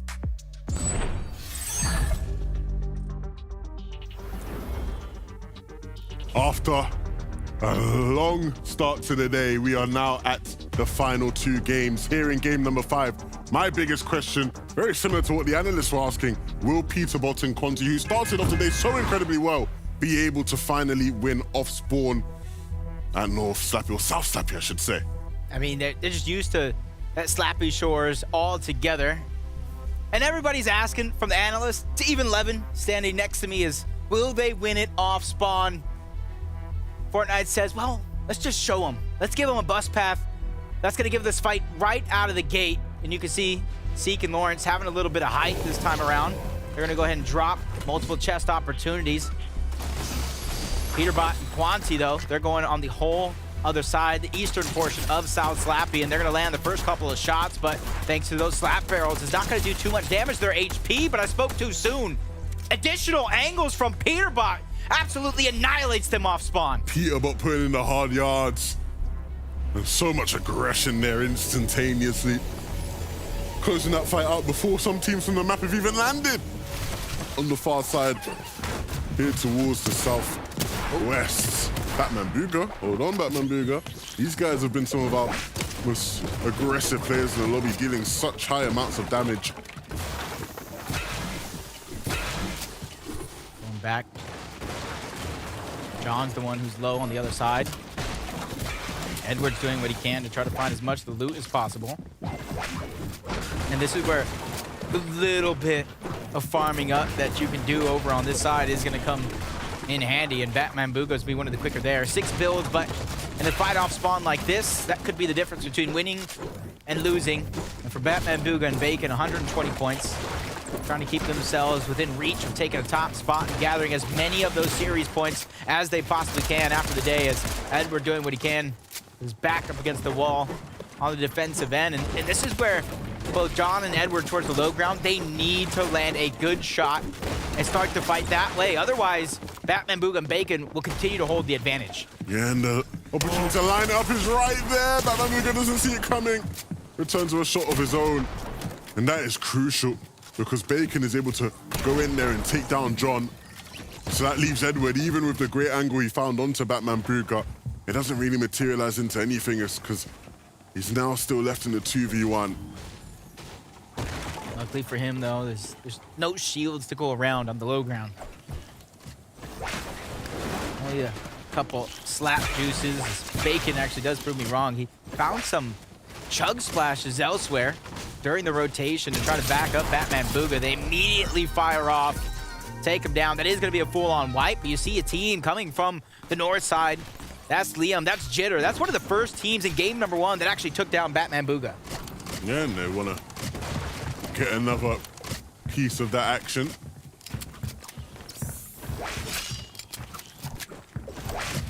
Making sure they have 200 shield and HP for this one. Jitter taking those extra couple of seconds, and this is where it's rough, because when it comes to the resources and the mats, got to imagine Liam and Jitter have a little bit of advantage. They continue to try to push those players down farther and farther towards the low ground, giving them less room to work with. Liam has to be careful. He's going to drop down and fall him. Some pickaxing away at these walls, replacing them as well for good measure, and that's why it's good he replaced it, so he can block them off from getting out. But that would have been bad if he hadn't have. It would have been right in his face. Scary for a moment. You see they pushed out, quickly turned back. Liam with the piece control and the edit, but he bites off more than he could chew. He goes down to Batman Booga and Bacon as they continue their aggressive run throughout this final. But luckily, the ODM gear is going to be used. I believe that was Jitter. Is able to kind of get out for now. These guys are the king of the Southwest. Nobody in this area can really mess with them. No, not at all. Not at all. What makes you wonder, they're still leading in eliminations. Did they go down too early? Oyo did. He gets knocked. That's Cardi who picks him up. Booga and Threats. They got at least one elimination so far in this early game. So even though the threat of Storm Surge is always going to be looming in the back of their mind, they at least have some flexibility early on. Yeah, well, they're not done. No. Widow's here, and Widow will quickly be rest on 2, and that's why we say Threats is such a good aimer. Shots line up there, and to be fair, Widow was going in a straight line, which made the shots easier for him. Still connecting. Crazy to see that it seemingly feels like Death and Tahi are just consistently able to push both Shatter and Paper away from Shattered Slabs. They at least got one elimination this time around. So a little comfortability and flexibility when it comes to the Storm Surge threshold. As Coop just has 14 HP, he needs to be careful. Then pop that med kit. That's Quanti and Peterbot on the other side of Slappy Shores, but they're so far south, basically where they dropped on the POI. They're not going to be able to cover the distance to take down Cooper. Not quick enough, at least, as Aviv and Skittles just causing some chaos over here towards Brutal Bastion. They're usually one of 2 teams, the other one being Cease and Tragic, that seemingly always walks away with the vault loot. Ooh. Back-to-back shots. Really nice back-to-back shots. He's going to have to hit even harder now as well with his teammate down, and doesn't seem like it's going to be a problem. Oh dear, players in the way. He's able to get out now.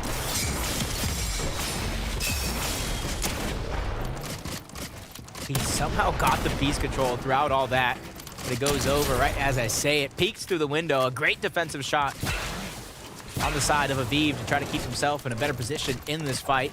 Still has 3 bigs and 2 splashes, so shield and HP is not going to be a worry. Boxes him up like a fish, but a great cone on the defensive end to try to keep himself alive. But a game of cat and mouse is going to continue as Aviv knows he still has the health lead. Doesn't want to give him the time to go ahead and heal up. That's why he's continuously attacking with the ODM. Did he get the res up on Ledesma? He did, and that's just another siphon and even more mats going on over to Aviv to continue this fight. Got to give him credit for going for the revive in such a chaotic moment, though. But Aviv just not giving up, just tearing through those builds with the melee attack on the ODM gear. And this is one of those fights to where the winner of this one gets all that vault loot, so it's more than just a regular fight. We're going to build some campfires. There's a bunch of campfires all around this bastion area. Aviv going to use the reboot van. That's here as well. Will Dorito let him get him off though? Just taking some shots to try and stop the reboot from happening. Aviv will be right back on it. He does not care about the spray. Will he stick it? Not gonna get a chance to. Dorito starts knocking on the door and he has to answer. Yeah, Dorito doesn't have any mobility, so he can't necessarily disengage. The timing is just not there. Yeah, he might be able to have an opportunity at it, but as soon as that reboot comes through, he's the one that has the card, so Aviv and Skittles are going to chase him down. So he wants to fight this while it's still a 1v1 and not put himself in a bad spot. He has more than enough mats to keep this continued fight going as Aviv once again backtracks to that reboot. He's just trying to make Dorito into fighting him. And he's continuously circling around. He's trying to keep himself in the best possible spot, the most comfortable spot he could be in, and he's just waiting for Ledesma to make the bad decision and drop down low. Or maybe get him to waste all his ammo so he can't do that anymore. 400 medium bullets, that's gonna be quite a while. Yeah, we got a while. Uh-oh. Maybe not. Maybe just a little bit, because that third party coming in, slowly but surely closing the distance. Brutal Bastion. All this noise being made is just basically almost signaling to this team, saying, hey, we're over here. We're wasting some time. We're fighting, possibly not in the best position as they continuously close the distance, and they're keeping the high ground. Look at the trajectory. Look at the route that they're taking. Are they still going for the reboot periodically? Is he going to give up yet? Please just let me have it. Please just let me have it, sir. See? He's baiting him. He's waiting for Dorito to drop down low. Aviv is playing into his own hand, not getting greedy, but that third party is crouching. They minimized a lot of their audio to get him this spot. That's Hound. That's Aiden. And before you know it, this dream could turn into a nightmare. Whose nightmare will it be? Maybe everybody's nightmare outside of Hound and Aiden, because as they roll on through. Jackson and D-Roller are like, what about us? We want to have fun too, but they're playing a little more cautious on the most southern port of Brutal Bastion. Just trying to get the shots when it comes to Storm Surge. Nothing more, nothing less. It looks like both Dorito and Aviv just kind of repositioned themselves in a better spot, but it just means Aviv is going to have to continue on as a solo. This early in the game, that's going to be real tough. Getting Surge as a duo is often very hard for teams in this lobby. Try doing it as a solo. Not something I would wish on anybody. DeQuinted is able to get a knock onto one. That's Ritual who does go down. Instantly cleaned up. DeQuinted goes back to back, taking out both Ritual and TK. And here goes Polarized and Pen closing in on another fight. And takes down DeQuinted. Very little time to celebrate. For that celebration just becomes a little bit of frustration.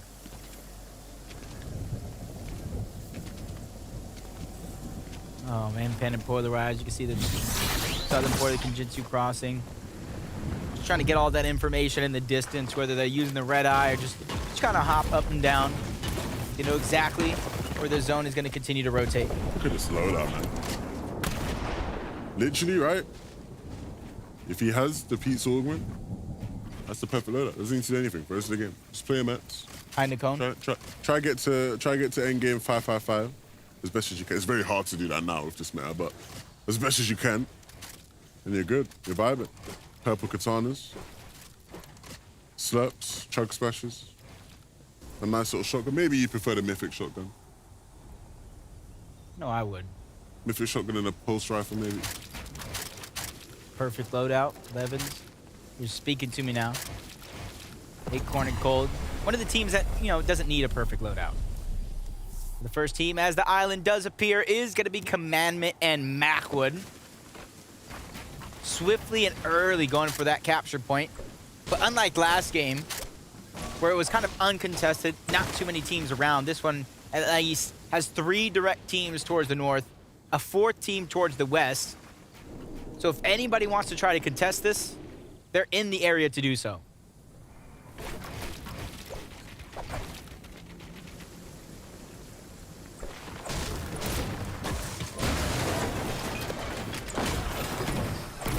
still trying to farm. He makes his way on through. Those barrels will provide a bit of metal.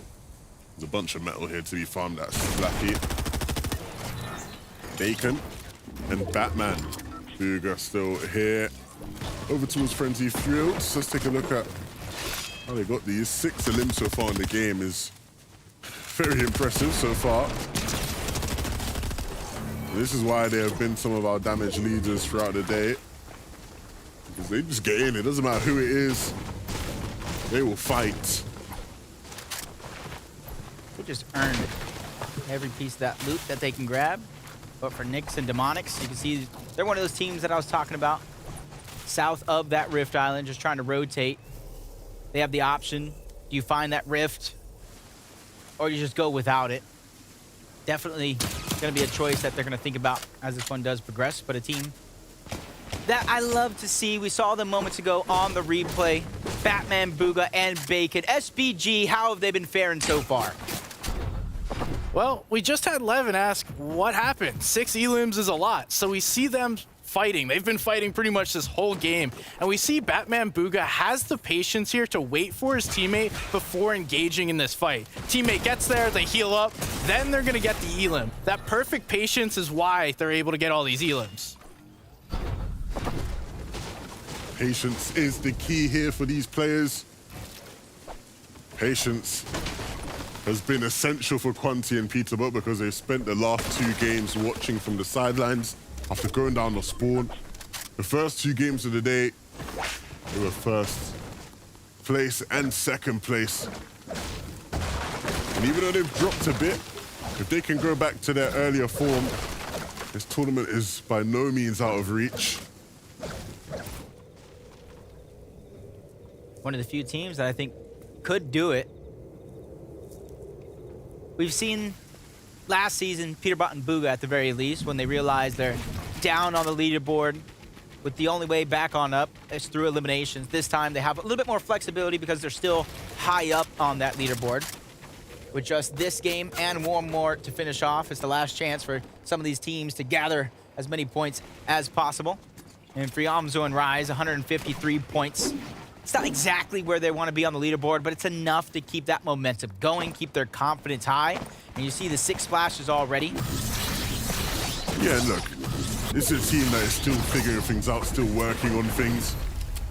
I've had the benefit of being able to pay close attention to them, watch them during some of these tournaments, listen into the comms.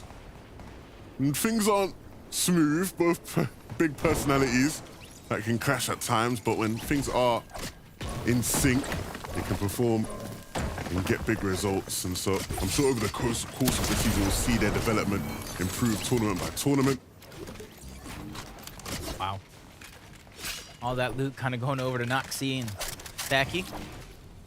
And that was Death and Tahi getting taken down, and all that bot loot changing hands. Emerald Road King and Cooper trying to make their way towards the zone, but Cooper just takes a ton of damage, 95 to be exact, on his way there, but 410 above the damage threshold, or at least moments ago they were.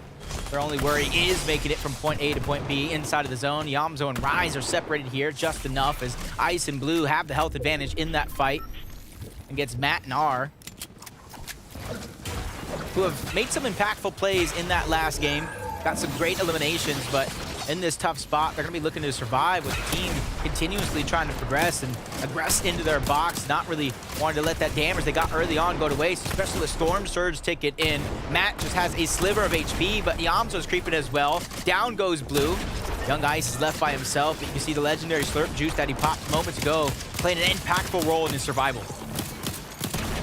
So Casey waiting for an opening as well to get on the fight. You know, he's eager to jump in. Rise is there as well. Hound and Aiden out of nowhere.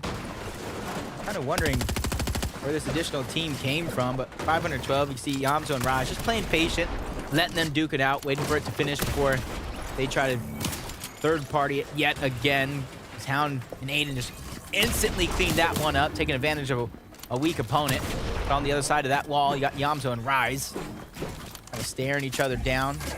Zone's going to begin to move, and Instantly, Aiden and Hound begin to disengage to try to rotate. All they have is the ODM gear, so they have to be careful when and where they begin to use it. All it's going to take is one tag to kind of cancel out the little bit of rotation they have.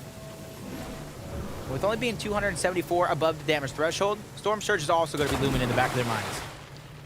Yeah, they have to try to pick up damage along the way if they can as well. Aoxy and Swell currently out in the open and looking to maybe pickaxe their way in to the team that's been so prolific these past couple games, MPen and Polarized. And it didn't quite work, and so Aoxy gonna go back and try and pickaxe away again, try claim that wall. MPen on the other side. Hit the game-winning dunk. In game number 4 to end that one. No heal off, no chance. This time around, he's given himself that possibility.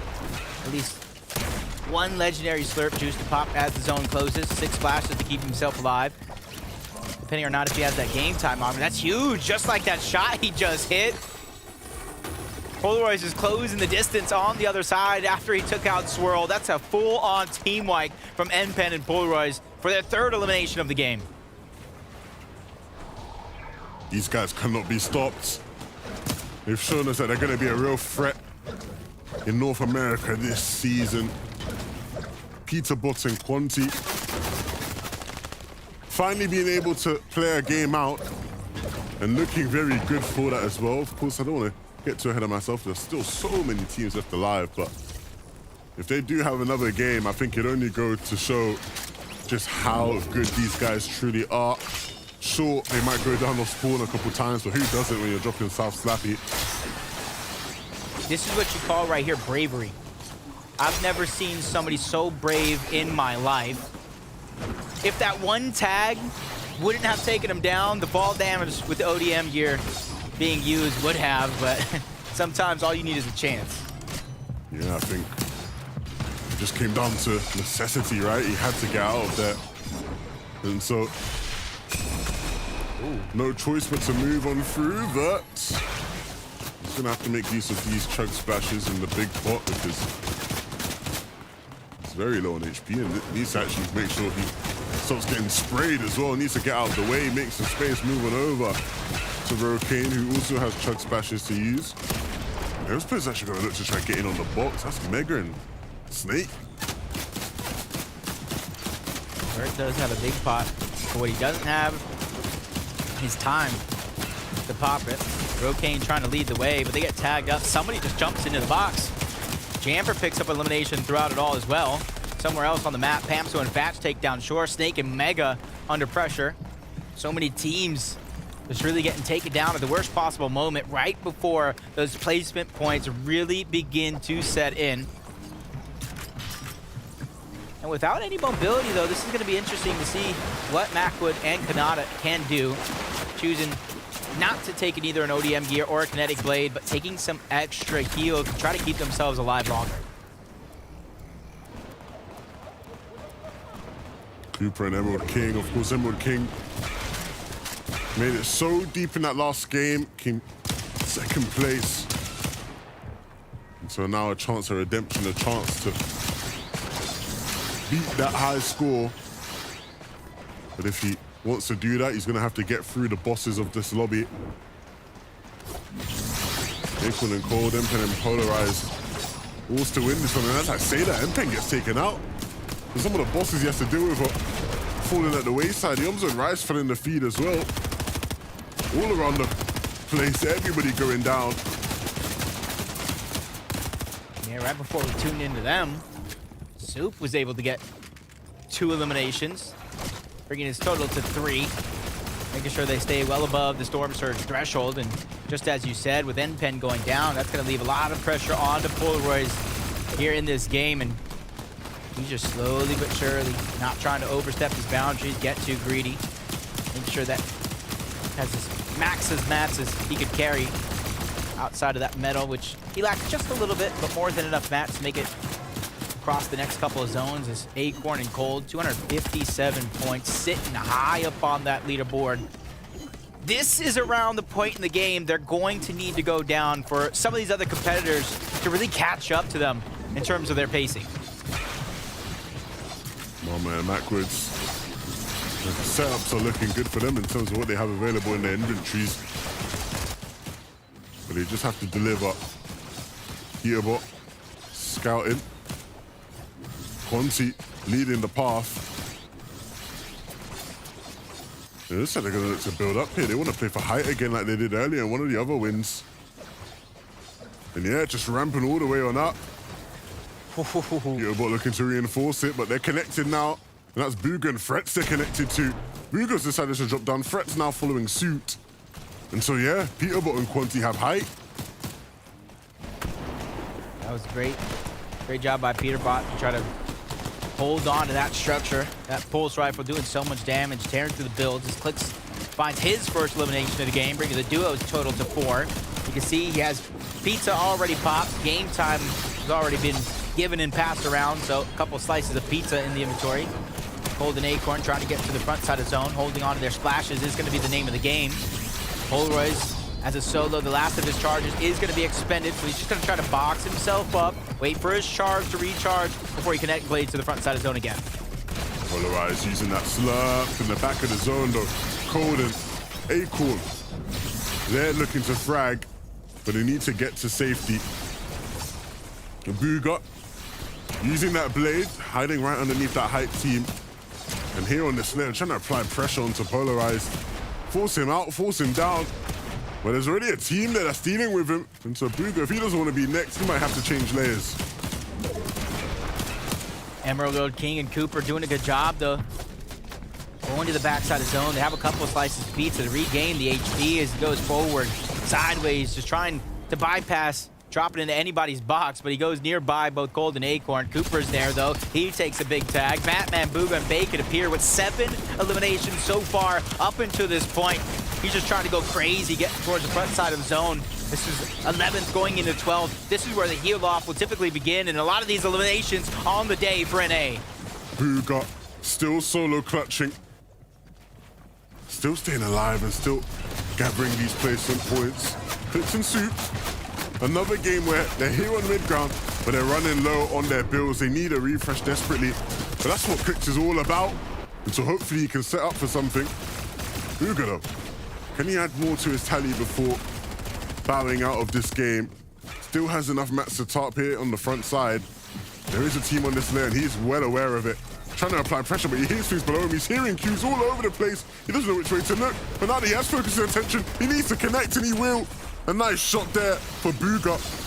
But unfortunately, he's actually not even going to get any sort of refresh from that. Barely making it into zone. A knock onto Clix will be something that Commandment will put to an end. Soup down below. He now needs to try connect as a solo. There are players here who will pick up a pizza, but it's not enough for a full heal of Acorn and Cold. They're looking so strong. Acorn though has no more cold and has no more life without him.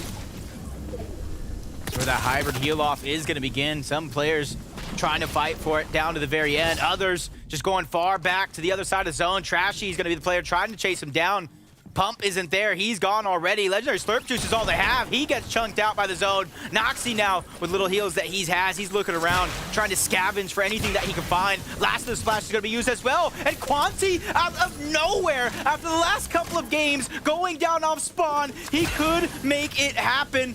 4 floppers left. Men miss, splashes, celebrating early, rightfully so. They rise from the depths to take the game. They win game 1.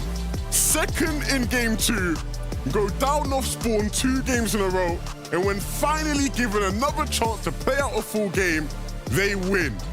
Peterbot and Quanti on a different level right now. All they need is that chance in the game, like you're saying, and they're really going to take over. I know this is only week number 1, and it's only been 5 games, but they're really looking like the team to beat. And you can see why Elite Esports has picked up Peterbot. Gotta imagine Quanti only gonna be a free agent for so long.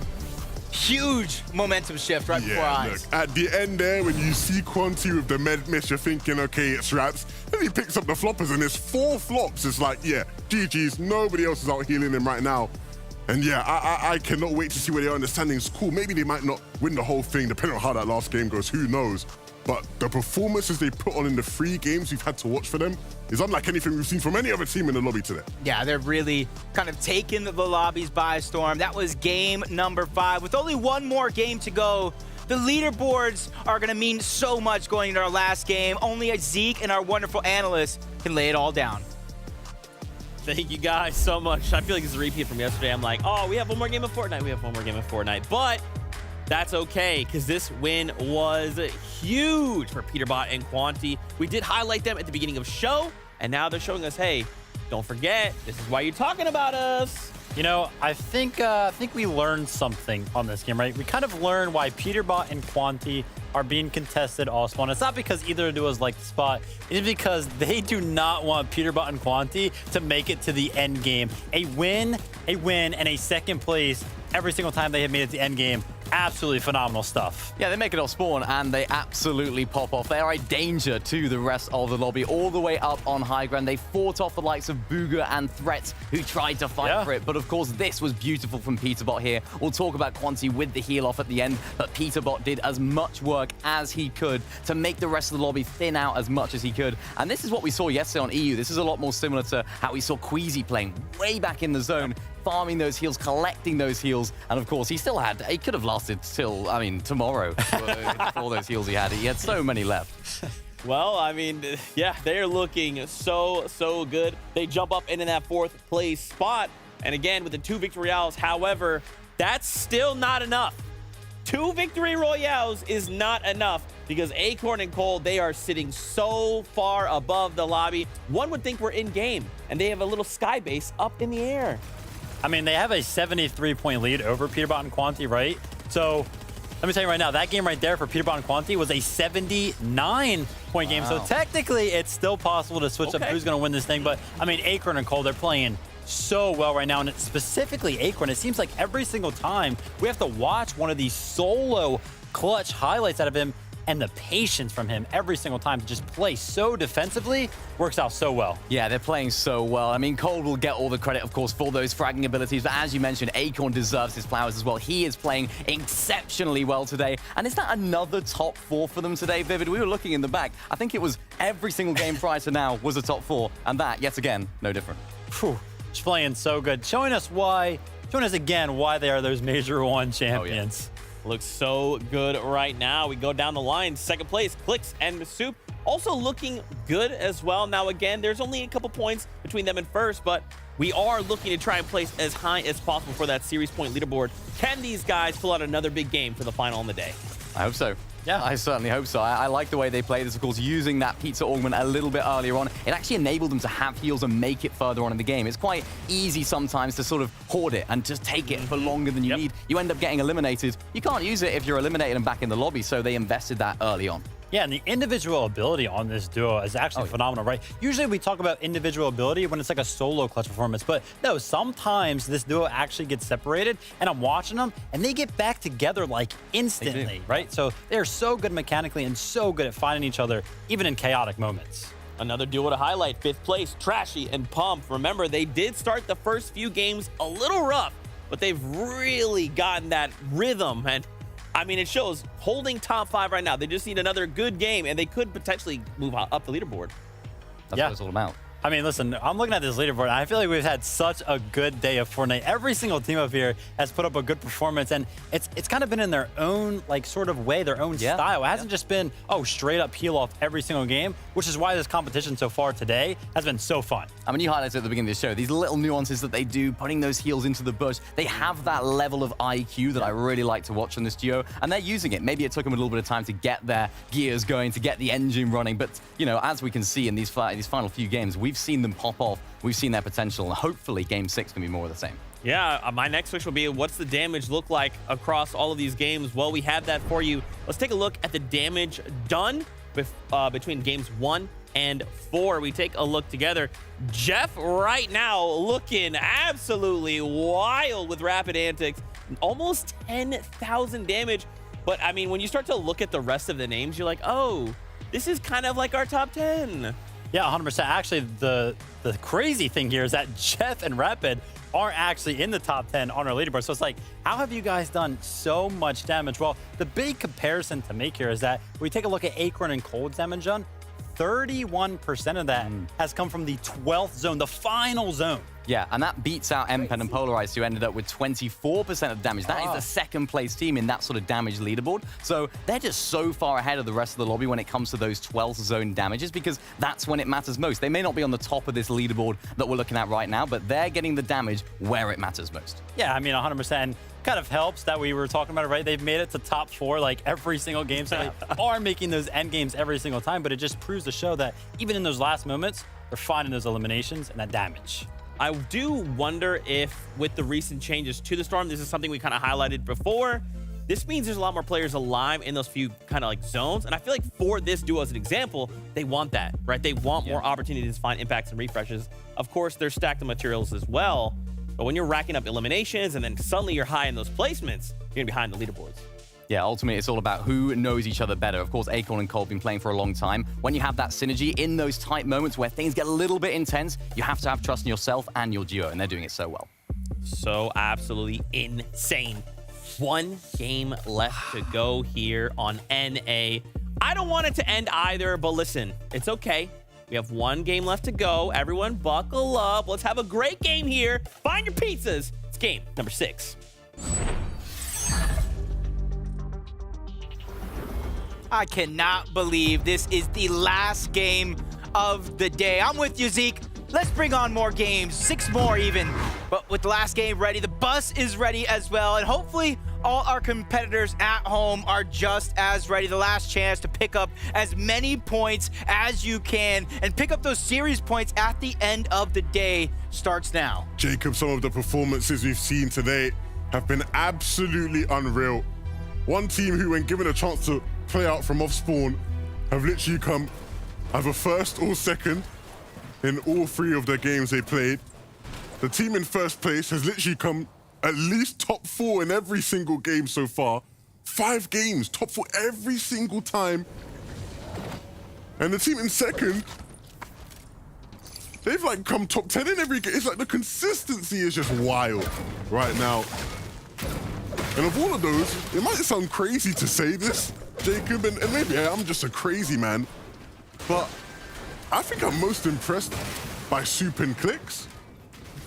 Top 10 every game. I think you look at Peterbot and Quanti, you expect excellence. You look at Acorn and Cold, you expect excellence. They're the reigning champions. Clicks and Scented, this is a team that massive fan favorites, but definitely had a lot to prove and have proved to everyone so far today that they are top dogs. And the thought of Clicks potentially winning an FNCS, it certainly excites not just me, but I'm sure thousands and thousands of people watching at home. And imagine the stream celebration, the moment Clicks wins the big one.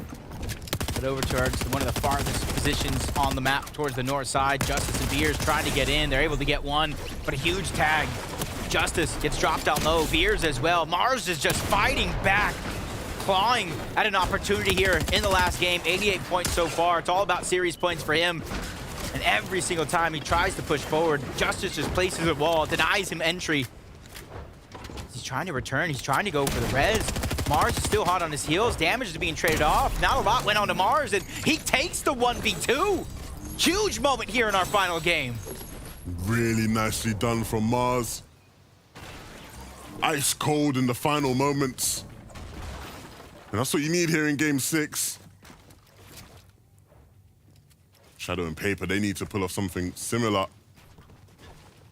It's been an up and down day here at the Shattered Slabs. That is the nature of this POI. Good thing is, Tahi is all alone. They've already dealt with death. And barely dealing with Tahi there as well. Paper going down.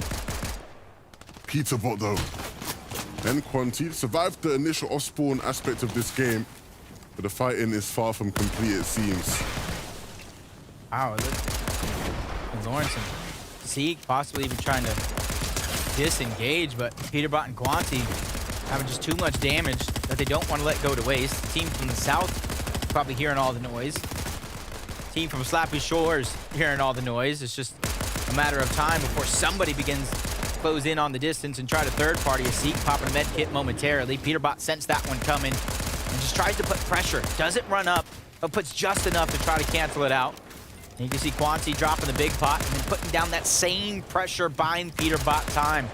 The switching up between these two, the timing is impeccable.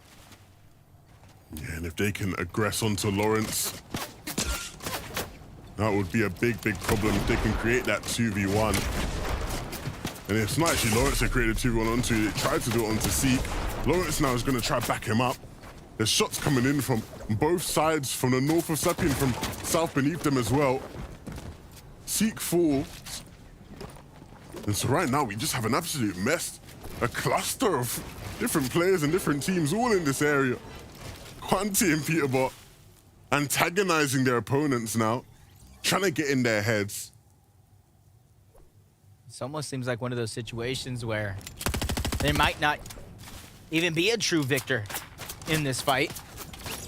With everybody being weakened, Trashy is going to be the one to clean up Seek. No revive potential coming out from Lawrence as he tries to pick up all the loot that he can, giving himself that much extra to fight back with because Quanti and Peterbot are still within arm's length. But those third party, Trashy particularly, just being such a nuisance, making it hard for anybody in this position to find any footing. And for Peterbot and Quanti, even though they seem like they're in the lead in this exchange, they have very little resources. So even if they do win, they're still going to have to scavenge around for anything that they can put their hands on. The main blessing that I see here is that they are pulling zone on their side of the map, so they are going to have more time to work with in theory. And again, I think back to some of the fights earlier today that we saw, especially between Batman Booga, where I think at this point it's almost psychological games between you and your opponents. Insult to injury. Speaking of Boogers, Booga picks up one onto Widow there. A nice little one tap. Acorn and Cold, the team in first place. For people who maybe are watching their first FNCS and don't quite understand how crazy what they're doing is, to play 5 games of Fortnite at the highest level and get top 4, at least, in every single one, is nearly unfathomable. Especially with the drastic shift and so many different things overall. It's the meta, but from zones to heals to items to the overall map, there's changes that these players are having to deal with. So consistency is just impressive if you can find it. As even Skittles, they found themselves the key card for the vault. He's going to be in the distance. You can see them slowly but surely trying to close it. Be one of the first teams there overall. And that's looks like it's going to be a trade. Vault for capture point, but as soon as Ledesma and Dorito capture that point, Aviv's and Skittles' location is going to be revealed. I think I know which one I'd rather have, personally. A Dorito or Ledesma's team? Whichever one's giving me the vault and the mythic shotguns. Okay, Aviv and Skittles it is. A look here at clicks. Standard little basing up here. And thankfully we have SPG with a little update on what these guys have been up to. Well, guys, not all off spawns are created equal. Clicks and Soup have been uncontested off spawn pretty much all day, able to get the kinetic blades right off spawn, use the slurp truck, pretty much get max HP, and then just farm for free. Compare that to what we saw from Peterbot and Quanti, having to fight every game, and it's incredible to see both these two go back and forth and still be at the top of the leaderboard. So even though they got a long way to go in terms of reaching Acorn and Cold in first place, it's like a battle for second between these two juggernaut of teams here on the NA region. You can see after that short stalemate of a fight, Lawrence goes his way, Peterbot and Quanti go theirs. They realize it's just not worth it at that stage in the game. Getting some resources, materials, any upgrade to your loadout is going to be well more important than just 2 points for that elimination.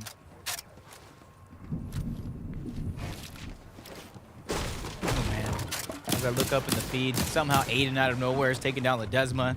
Tino over towards Brutal Bastion. Got some action going on. MPen and Polarize trying to close the distance, be one of the first teams. And you can see as soon as they get in towards the zone, as it continues to push towards that eastern side, they're going to quickly try to go after that weapons cache and try to upgrade their own loadout. They're able to kind of capture this one without any real contestation from any of these teams. They're really going to go night and day in terms of what's in their inventory.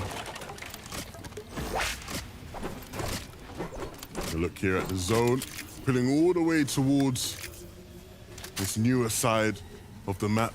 In addition, this season at Southeast, all of these POI, Steamy Springs, Ninjutsu, Mega City.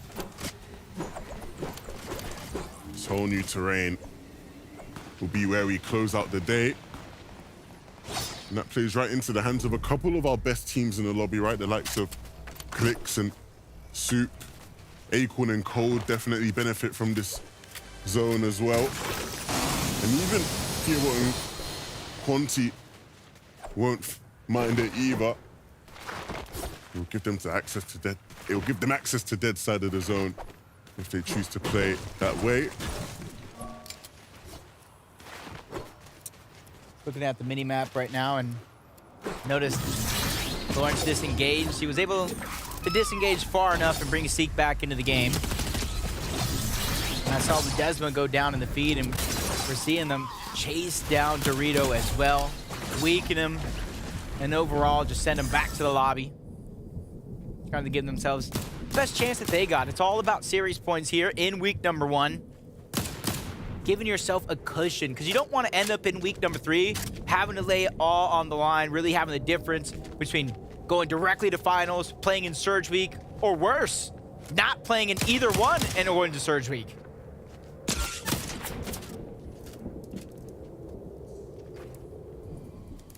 Bumping Trashy, just like they do every single game, along with the Amzo here. Once they pull that zone, just build huge towers into the sky and try to gatekeep any of the teams out. For Yamzo and Rise, they know all these teams for the north side of the map, possibly even the west, are going to have to go through them if they're going to find safety in the zone. Yamzo taking shots up in this base. It's what he's so accustomed to doing. This chapter, not just this season, this chapter, landing at that POI.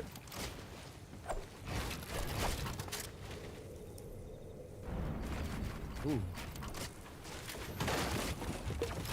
Huge potential fight between Polarize and Pamso and Fatch. To say potential, but Polarize is going to be the first one in. Lands a huge shot to start it all off. Both Pamso and Fatch almost less than 50 shield and HP combined, but quickly tries to splash them back into shape. And as soon as NPen and Polarize feel that they're a little bit more healthier than they'd like, they disengage, realizing they're out of zone. They still got distance to cover. There's also other teams nearby that might try to gatekeep them. They're out. So they're making that conscientious decision to realize, hey, it's just not worth our efforts, especially where we're positioned at currently on the leaderboard as they continue to move north, trying to get themselves far into the zone as possible. And right before our very eyes, you see the teams that are in contention of taking control of this Rift Island. And some of those teams are in our top 5. So the loot that you can capture up there could be the difference between 3rd place and possibly 1st. It could just be, we've seen how effective those pulse rifles have been today in the right hands of the right players. Right now it's Cam and Jamper, who currently look like they'll be able to claim it relatively free. I don't see any of the arrows in the bottom right really looking towards this island. They are wary of the players beneath, and they'll take some shots at them as well. Interesting for Jamper to be in the house, peeking out the windows. Typically, you see the player that's in Cam's position, I should say, on top of the roof. But there is some additional angles which you can get tagged up, trying to go for those shots if you are in that position. So you have him thinking outside of the box, try to get any of the shots that he can. But inside of the box, Soup and Clicks box themselves up, not far from where they actually land, towards that racetrack, just northwest of where they're positioned now. And as the zone continues to push everybody towards the southeast portion of the map, they continue to watch their back because that's where a lot of the stacked portion of the lobby is going to come from. Look at where Trashy and Pump sit right now. So high up. Lines of sight on everybody in the lobby from this position. It's almost like they're playing a bird's eye view game right now. Just how everybody looks from down below. Wow. Just continuous damage. Been shredded off a lot of these players. And you're seeing who the consistent teams are, who the consistent players are here on the day. They're always finding those opportunities high above the sky, just shooting down tag after tag, shot after shot. And anybody just trying to rotate through, the positioning is going to be key. But from the south portion, west portion of the map, Batman, Booga, and Bacon this time around, no eliminations. You can see probably not having the same position off of spawn, not getting the same fights that they wanted. But instead of wasting their time on that side of the map, they're instantly trying to rotate on over. So they don't have to worry about rotating with everybody else left in the lobby.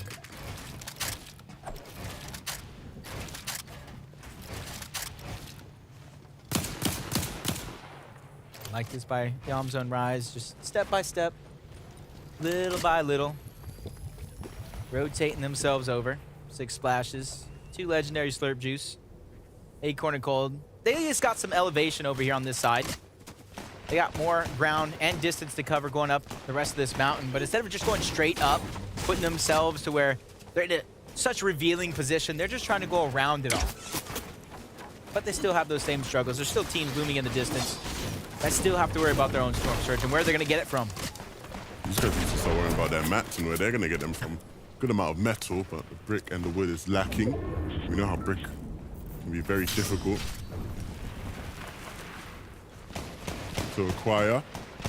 Clicks in suit. In the zone. Clicks peeking. Low HP. It looks like they want to save the shields they have. Maybe they'll choose to chug splash at some point together. Still looking for those tags, not connecting with anything though. That's been an area of Clicks' game that I think definitely has needed some work in recent time. Being able to get surge tags, one of the most talented players you've ever seen, Clicks, but can sometimes fall short with them shots. But he has been putting in the practice. Mpen's never really needed much practice to be able to do this. Nicely done. A limb onto TK. You see what he has in mind, too. Knows the CQC's around every single corner, but he gets tacked up, trying to kinetic blade right back onto his teammate. The third party's proving to be dangerous, forcing out the legendary slurp juice to try to get himself up to tip-top shape, but the fight continues, and the shots continue to pour in onto Npen, backing him down, and Polaroids without a ton of HP. He's just trying to play defensively. Let Npen take a lot of the struggles, drop down low. There is loot down there, and the shots, once again, that same third party just trying to gatekeep everybody that's on this side of the map towards Genjutsu crossing on out. That's at least 3 different teams being gatekept, with Booga and Threats being the ones that are gatekeeping them out. It is so difficult to get held. And when Booga and Threats are breathing on your neck, the pressure is certainly on. Npen and Polarized have been so good so far this tournament. This will be one of the hardest challenges they have to face. You can see as the zone pulls, Booga and Threads, they just got the damage that they wanted. As soon as Npen and Polarized got close, they didn't find that position to be comfortable anymore. They kinetic blade and start their journey towards the zone. They got quite a distance to cover, but for Commandment and Macwood, they just got to take a few short steps. And because they don't have to worry about Storm Surge along the way, they just stroll their way on into zone, but they need to be careful because that's Quanti, that's Peterbot on the other side. 2 of the more dangerous players in the lobby on the day. Levin, you said it yourself. Anytime they get a chance to play, they're either taking the game or a huge threat to the lobby. Wow. What was that peek? Swinging, jumping, left-hand peek. And still connects with a lovely hook shot. Cooper and Emerald King dancing in this bush, but There are players here, Seek and Lawrence.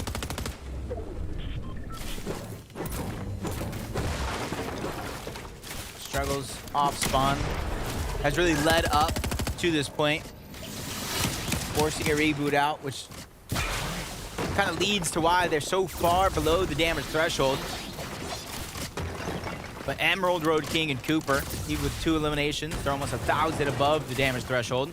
But that doesn't matter near here nor there because the team that's right below, that's Seek, on the other side, going against former teammate Cooper. He takes a huge shot. That's Emerald Road trying to take control of the pieces. On the other side, he goes and aids his teammate in this fight against Loris. And immediately they 2v1, take him down altogether. And with Storm Surge ticking in, Seek only has a finite amount of time and immediately gets aggressed on. Emerald Road King and Cooper make short work of their former teammate. Yeah, damage is certainly not an issue these guys will have to worry about all game long. These guys are one of the highest in that regard so far this game. Batman Booga's name's littered all over the feed. Unfortunately, Bacon, though, is down. He's just one of those players, man. He's dangerous and has pop-off potential around any corner, but 235 points. The team that is in the race still, but hoping for Acorn and Cold to go down before the placement points really begin to set in. There's 2 more teams need to drop. Batman Booga, he's a solo. Saw on the feed that Bacon went down moments ago, but only 74 above the damage threshold. Playing with that line, you can see him. That's why he's getting close to some of these teams. He's waiting for a lot of the action to start so he can try to sneak in some shots. That way you have to worry about Surge, but as the rest of the lobby does get active, that's why you see him moving up and down the damage threshold. That's because other teams are affecting Storm Surge. Polarize has lost NPen. Oh no. This is not ideal at all for Game 6. This duo, at one point, looked like they were going to walk away and potentially take first place for themselves and win the whole thing. Now, in this last game, a big polarized clutch will be needed if they want to salvage anything, if they want to move up from 3rd place. Ponty and Peterbot will be hot on their heels, though. See Batman, Booga, and Bacon from 29 elims, some of the most in the game, but Peterbot and Quanti, NPen, Polaroids, Acorn, Cold, Trashy, and Pump, a lot of our competitors at the top of the leaderboard, kind of rounding that one out. Peterbot and Quanti still ready to pick up more, especially if this does come down to a heal-off. Yeah, naturally, a lot of the players in the top of those elimination leaderboards are the ones high up in the standings. It's just a testament to how good Batman Booga has been today. They were 1st place in terms of eliminations, but unfortunately, they will not be present for the rest of this endgame. Batman Booga there on your screen going down. And big ups to them, man. To be first in the limbs, it just shows you how aggressive they were today, representing their region, or their former region, NA West, incredibly well. That is going to be a boost of confidence going into the next week as well, because now they've figured out they can fight with the best of them and come out on top. They just need to round out the rest of their game plan, and that's playing a little bit more towards those placements. We'll get halfway through the zones. 8th to 9th, this is where they are going to begin to move. Most of the lobby is on that southern edge. Everybody else, northeast or center. Cold and Acorn, they don't have far to move before they get in the zone. Polaroids neither. He also has the pizza from his game time augment. He will lack the ability to get 200 HP and shields. It's going to be needed going up against a team like Acorn and Cold. Has to be careful not to bite off more than he can chew in this situation. Timing has to be perfect here for Polaroids as a solo. Peterbot and Quanti. Remember, the trend throughout all of the games today is that when they make it to endgame, they either win or get 2nd place. So keep your eyes peeled for this duo, because when Peterbot is hitting shots like that, it's just not fair. That mythic shotgun in his hand is going to be a big, big problem for anybody on his layer. Anybody above him, anybody below him, anybody in this server right now has to worry about that man. Cooper doesn't have Emerald King. We know how much firepower Emerald King has in these endgame moments. It's what's made him a champion in the past. Rise and Yomzo. They've not been able to play as aggressively as they would have liked to today, but they've still found success. Aviv and Skittles getting chopped out. And it is Yomzo and Rise who are doing it. Typically why you see some of these teams that have the high ground, they just kind of stroll, they let all this action Nobody's up. before it dies. A and Shore both get chunked out as well. Acorn and Cold trying to move through all the madness, reunite in the same box, building their confidence. Clicks and Soup trying to get into somebody else's box. They're down on math, they're down on resources, and down altogether. It's all up to Soup. He's immediately trying to run around. Tries to go for a cheeky shot, but he gets denied entry, quickly pops Van down, and gets out with the kinetic blade, giving himself a second chance. But all he has in terms of heals is 70 on the med miss, and a shot flying through the sky to try to end the run. It's not over just yet, but his opponent narrowly escapes what could be a disastrous takedown. Soup's performances today has been the key to why they've been as successful as they have been. And so to close things out with a big solo clutch would just be in fashion, would just be in style. Rise has gone down. Yomzo has no intention of following suit until he picks up short. But unfortunately for him, the HP is not looking good whatsoever. Needs to start popping them pizzas. Quanti needs to start getting into zone because Peterbot has fallen. If he can skate through, that's more than enough for Yomzo. The way these games have been playing out, it hasn't going full heal off just yet. 2 more legendary slurp juices are going to be picked up as soon as he eats the rest of that pizza. Polaroid's going to have to abandon the rest of the pie that he has left on the ground. Maybe even pick up a few slices before he ends up on the run. Quanti loses Peterbot. They have 3 eliminations. Last of his heals are going to be used, and they're not even in the top 10. And you can see Aviv and Skittles are still holding on to height as best as they can. Chopped out again, but still looking to retain it. Cold and Acorn, they're still on the rampage, still on the hunt to get another top 4, it seems. Hold on to that first place slot. Nobody's going to be able to take it the longer they stay alive. Polarized has tried his best and has done well without M-Pen, but unfortunately stuck at the bottom of this hill.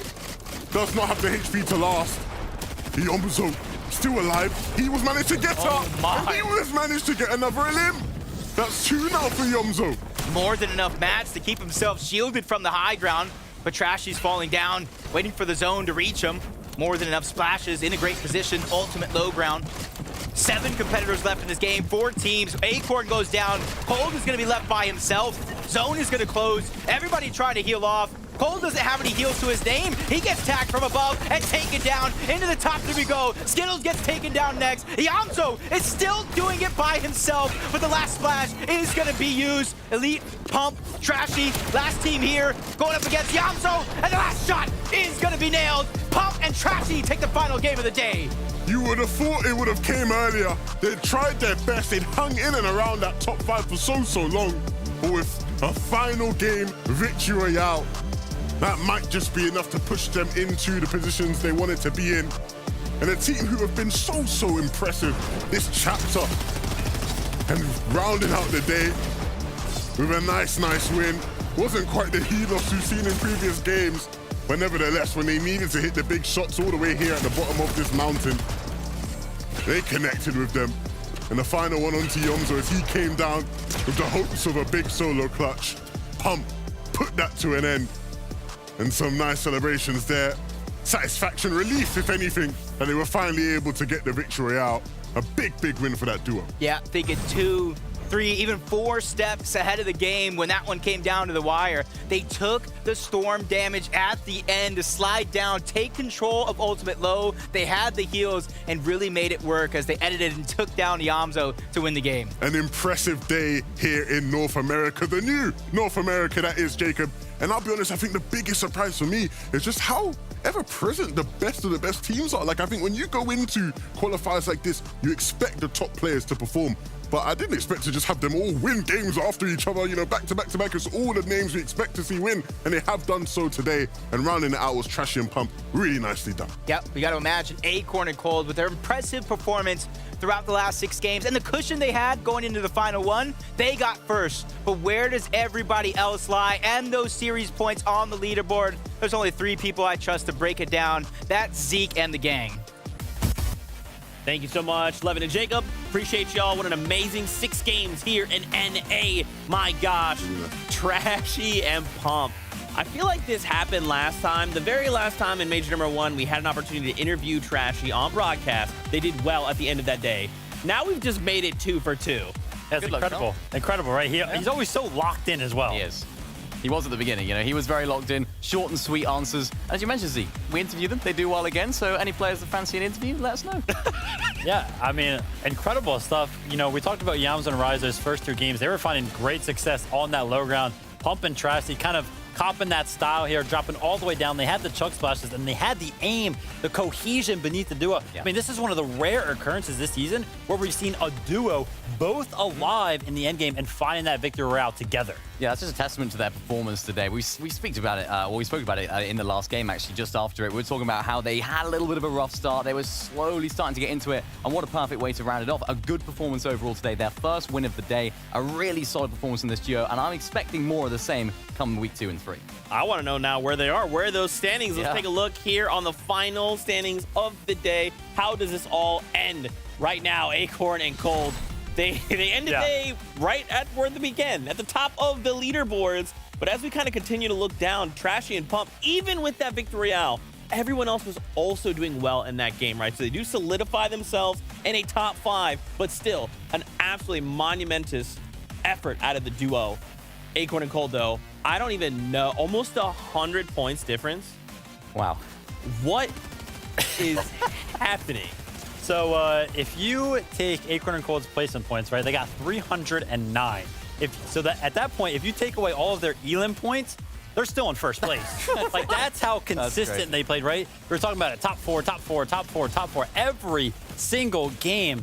Oh my gosh, what a statement from this duo. What a statement. They proved that they didn't get lucky last season. They didn't get lucky winning FNCS. You can't, because this is a duo that knows how to adapt. And yet again, it is another top 4 for them in this final game. They've done it, and it's just consistency coming out on top. We spoke so often about the damage earlier on, the eliminations, but these guys, they're getting the damage where it matters most. They're getting the eliminations where it matters most, and they're just continuing to make their way through these end games. Absolutely perfect stuff. Other teams, take notes. Yeah, that's right. Let's highlight Peterbot here and Quanti, another duo that performed better than I think we had even expectations of, right? They came in super strong today. And of course, them being able to adapt, especially after all the information they gathered from EU yesterday, they really put it to the test here. One thing that will be very, very interesting to look at is if you take a look at Peterbot and Quanti's average, like placement, elims, everything like that, on the games where they did not go down all spawn, and compare them to Acorn and Cold throughout the entire day. I wonder what that kind of looks like, because Peterbot and Quanti, to find themselves all the way up here towards the top of the leaderboard while being contested, while going down 2 early games, very, very impressive stuff. Yeah, definitely. We'll talk about Peterbot a lot, but I think Quanti deserves so much credit as well. Of course, a lot of people would have said, you know what, Booga, is he the better teammate than Quanti? Quanti's just proven himself again today. He's a solid IGL, proving it in today's performance. And of course, a lot of people would have said, Booga, why did you drop Peterbot? Peterbot, one of the best players. Booga, one of the best players in the region. Quanti saying, you know what, Peterbot, come here. We'll outperform him. Why not? Yeah, why not? We continue to run it, right? Let's highlight 4th place, Clicks and Soup. I mean, of course, we know there's Clicks fans out there. All of you can rise up in one voice, but these guys are looking good. I think there's maybe a couple things they probably want to clean up coming into week number 2, but for week 1, this is a very strong start. Really strong start indeed. I mean, I'm excited for this duo. I'm really excited because I think this is a match made in heaven in terms of their play style and the way that they can bounce off each other. We spoke about it last game as well, how good they are at just sticking together in the end game. We saw it with Soup, of course, in previous seasons, in trios, when he was playing with Edgy, of course, as well. Just people that he can just bounce off of in endgame. He's really, really good at leading a team and making sure that they are stuck together like glue. I mean, shout out to Clicks, right? Back when I was competing, I know Clicks was kind of coming up on the rise, and a lot of people were being like, he's not a smart player. But let me tell you something. He has to get so much respect now. So smart, so mechanical. You know, just everything working for him, and he showcases it every single season. Hats off to Clicks. I mean, you put 2 smart players together, and this is exactly what you get. Duos is all about putting 2 smart players, and we can see it. Clicks and Soup, what a performance. What a performance indeed. I do want to take a moment here, highlight the duo in 2nd place, NPen and Polarize. These guys as well, man. I just feel like NA was just such a showing of how much talent we have on the region and how it looks after the merge. Yeah, 100%. I think this is kind of like that dark horse duo that we kind of seen today. Very, very impressed. I think that they have found themselves a very consistent play style, and it was just so you know, they had a rhythm throughout every single game that they followed. Very, very impressed by their play style. Yeah, I'm really interested to see what their sort of performances were like, and you know, today, like how they went about it. You know, what was their strategies? Of course, NPen and Polarized, names that we've heard on the region for a very long time. We're almost staples of the region, but we've never seen them absolutely pop off. This could be their season, and I certainly hope so. Well, guys, I have a special little surprise for you. So we're gonna get to talk to NPen himself. Here he is, the man of the hour. NPen, how's it going, man? Yo, what's up, boys? It's going pretty good. What about you guys? Oh, man, we're vibing. We're having a great time. What a day. I got to ask first, how does it feel? Second place, week number 1, NA merging together, and you're like, hey, what up? We're here. It feels pretty good. You know, I'm not going to lie, with the recent zone changes and the new meta and everything, I wasn't too confident going into it. But I know Polarized is a really good fighter, so that always backs up my confidence. I feel like we can't really be stopped by any duo that we come across. So even if we make a bad play, I think we can always bail out with how good mechanically he is. And then we kind of showed that today. So it's been feeling pretty good after today.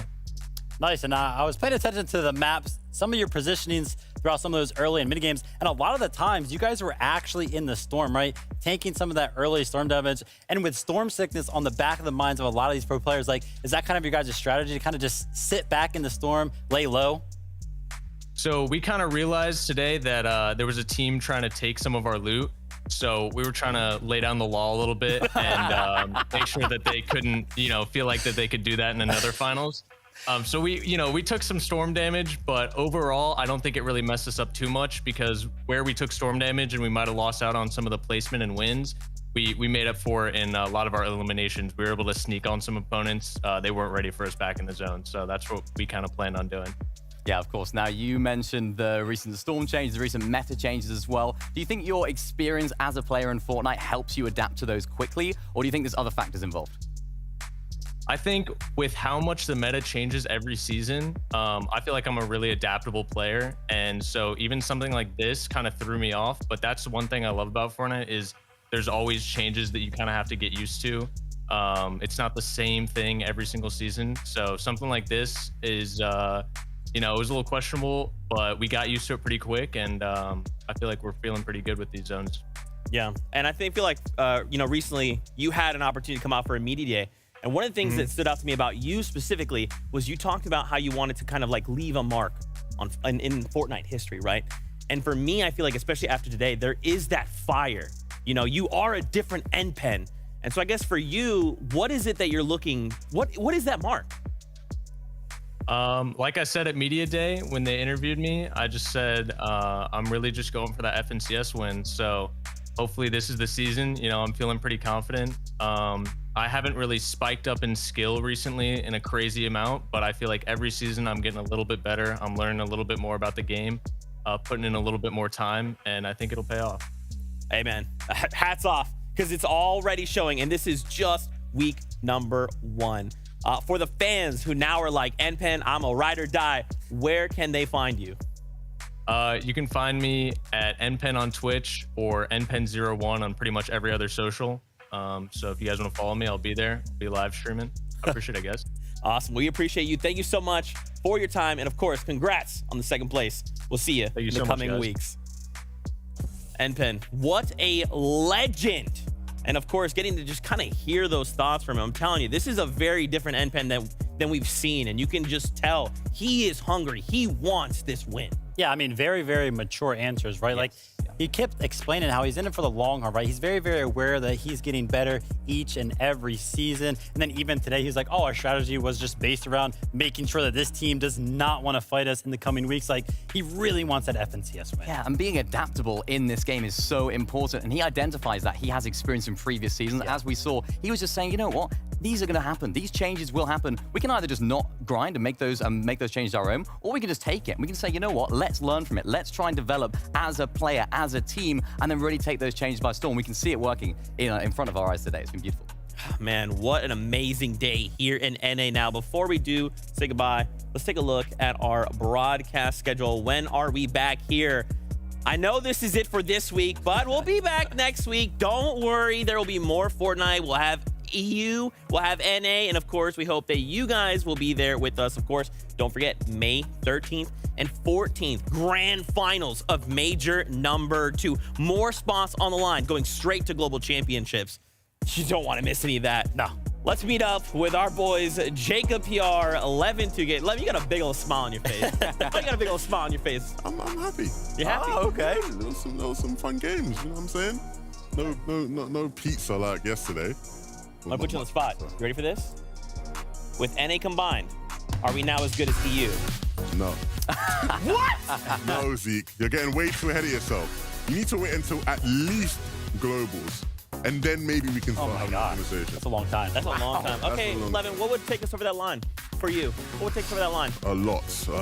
When you look at the best teams in EU, Zeke, you see a lot of structure. You see a lot of strategy, a lot of technique that you don't quite see in a lot of the best NA teams just yet. I think some of them have the potential to do it. I think we see it in moments with some of them. But yeah, wait till globals, my friend. Wait till globals. Okay, Jacob, what about you? What do you think? I got to agree with Levin on this one. Right now, it just seems like EU has the upper hand. I wanted to give myself an extra second there. That's why I paused, just to make sure it's how I felt. But just right now, I feel like the combined regions, their play style right now is just all over the place. While EU, they have their identity. They know exactly what they want to do, and they execute no matter what the meta is. How do they shape this up? How do we turn this around? It's the first season of NA, all right? Fair, okay, you guys have high expectations. Let them develop. Let them play the region. Like, give them a chance, realistically. I got asked. I just got asked. You got asked. You gave your answer, but it, might not necessarily prove true when it gets to globals. I was particularly impressed with Batman Booga today. What a talent he is. Just taking the region by storm. I think when you go onto a bigger region, combining the two, it can be very easy just to sit back, play a little bit scared. But he was like, you know what? All these players, I'm taking them on. And you're talking about those NA West teams kind of showing up. One team that I'm going to be looking forward to next week. Hopefully we see some Epic Whale and Re showcase their talent on this region. That's what I want to see next weekend. That combined with, I think, like the top 10 teams that we saw today, they really put on a show. That combined with Epic Whale and Re, week 2 could be fun. Love it. Absolutely. It has been so much fun hanging out with all of you. You know we love to do this. We love to watch an awesome Fortnite. And of course, we love and appreciate all of you who hang out with us and let us have fun doing all this too. Don't forget, next week, we will be back, EU, NA, and of course, we hope EU have a great rest of your week. I'm so sorry, I'll see myself out. As always, we love you. We'll see you on that battle bus. Beep, beep.